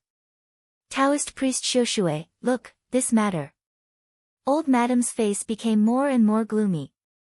She pulled her face and seemed to want to show a smile, but she failed to do so, which made her look a bit creepy. "Old madam, after hearing what you said before, I'm afraid." Taoist priest Xiushui stopped smiling, frowned, narrowed her eyes, stretched out her fingers, put them together, and murmured softly. She pressed the other finger very cleverly, as if she was calculating something. The room fell silent at once. Everyone fixed their eyes on Taoist priest Shoshue's fingers. Some of them even put their palms together and prayed silently. After a long while, Taoist priest Shoshue opened her eyes with a complicated expression. She glanced at old madam and wanted to say something but stopped on second thought. If there's anything you want to say, please say it clearly. The fifth miss of your mansion has not been raised by old madam since she was a child. She was found outside for many years, right? Taoist priest Shoshue asked. Yes, that's it. Old madam nodded repeatedly. She has not grown up in the mansion since she was a child. She was born in the countryside, so she doesn't have a good foundation or the protection of her ancestors, so she is easy to be eroded by evil things. Taoist priest Shoshue put down her fingers and said gently. Then, what should we do? Old madam immediately understood that Taoist priest Shoshue meant that because Xiao Wanru had just returned to the mansion, the ancestors of the family had not recognized her yet, so they didn't protect her. As a result, she was possessed by evil things and went up the mountain. What kind of evil things are on her? How can we deal with them? The fifth miss has been possessed by the black evil spirit. After being possessed by the black evil spirit, all kinds of insects will come to her. To be specific, as old madam said, the black evil spirit will turn into yin qi. If she is contaminated by too much of this kind of dirty thing, it will not only harm the fifth miss, but also harm the fifth miss's elders. Does the fifth miss have any elders who died miserably? Taoist priest Shoshue said with a gloomy face and a slightly pale face, I haven't seen such a powerful black evil spirit in so many years. I think the fifth miss has harmed her elders. My son, my Jiang, It turns out that you got into trouble because you gave birth to such a troublemaker. What do you want me to do?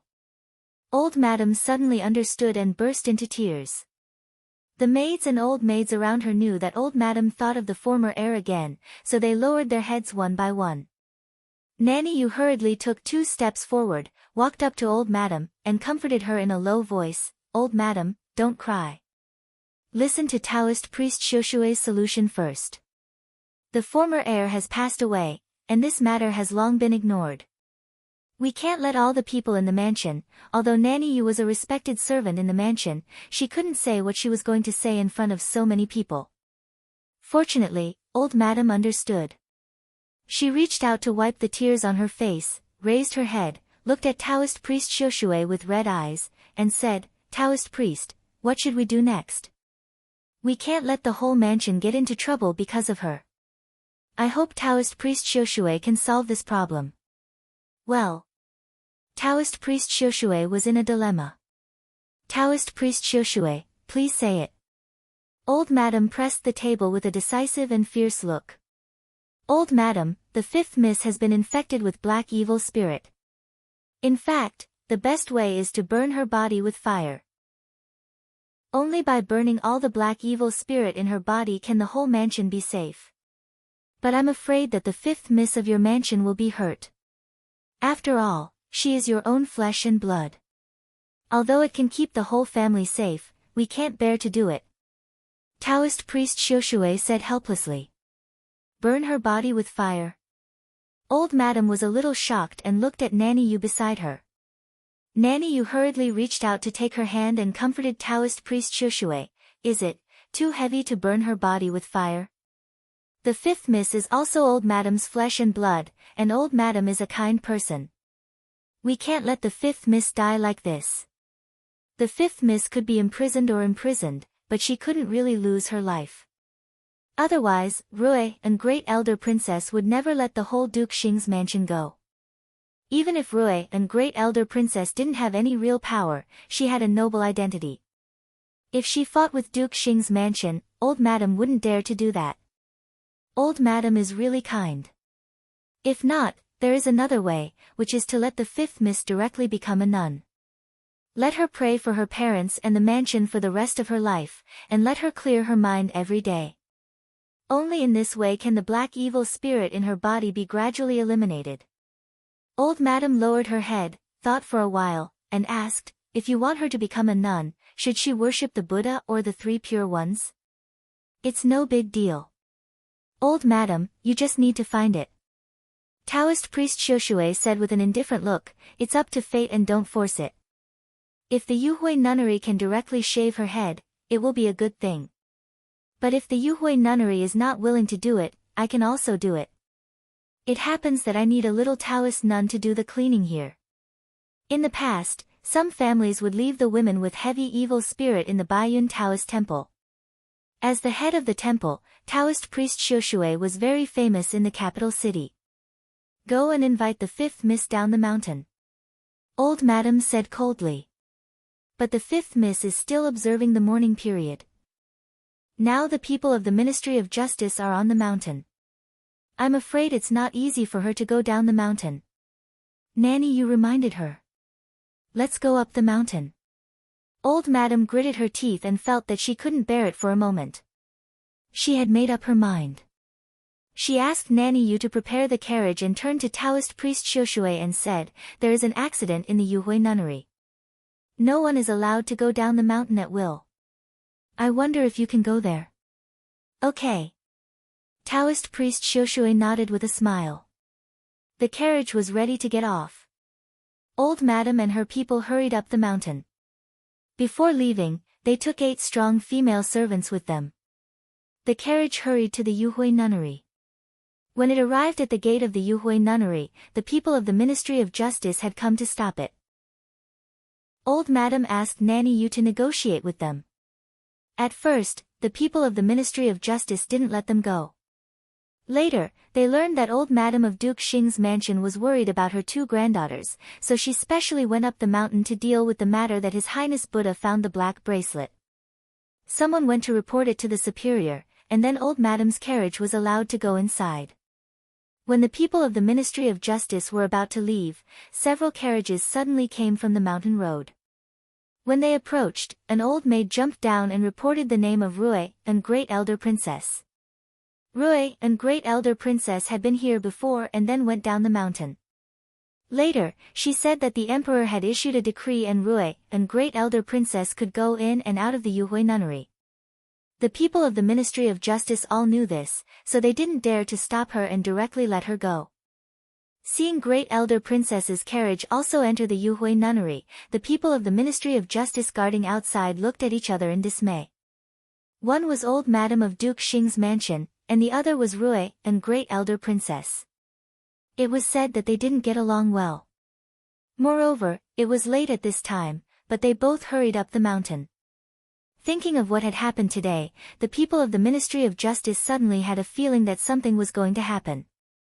After looking at each other for a while, the people of the Ministry of Justice hurriedly reported this matter.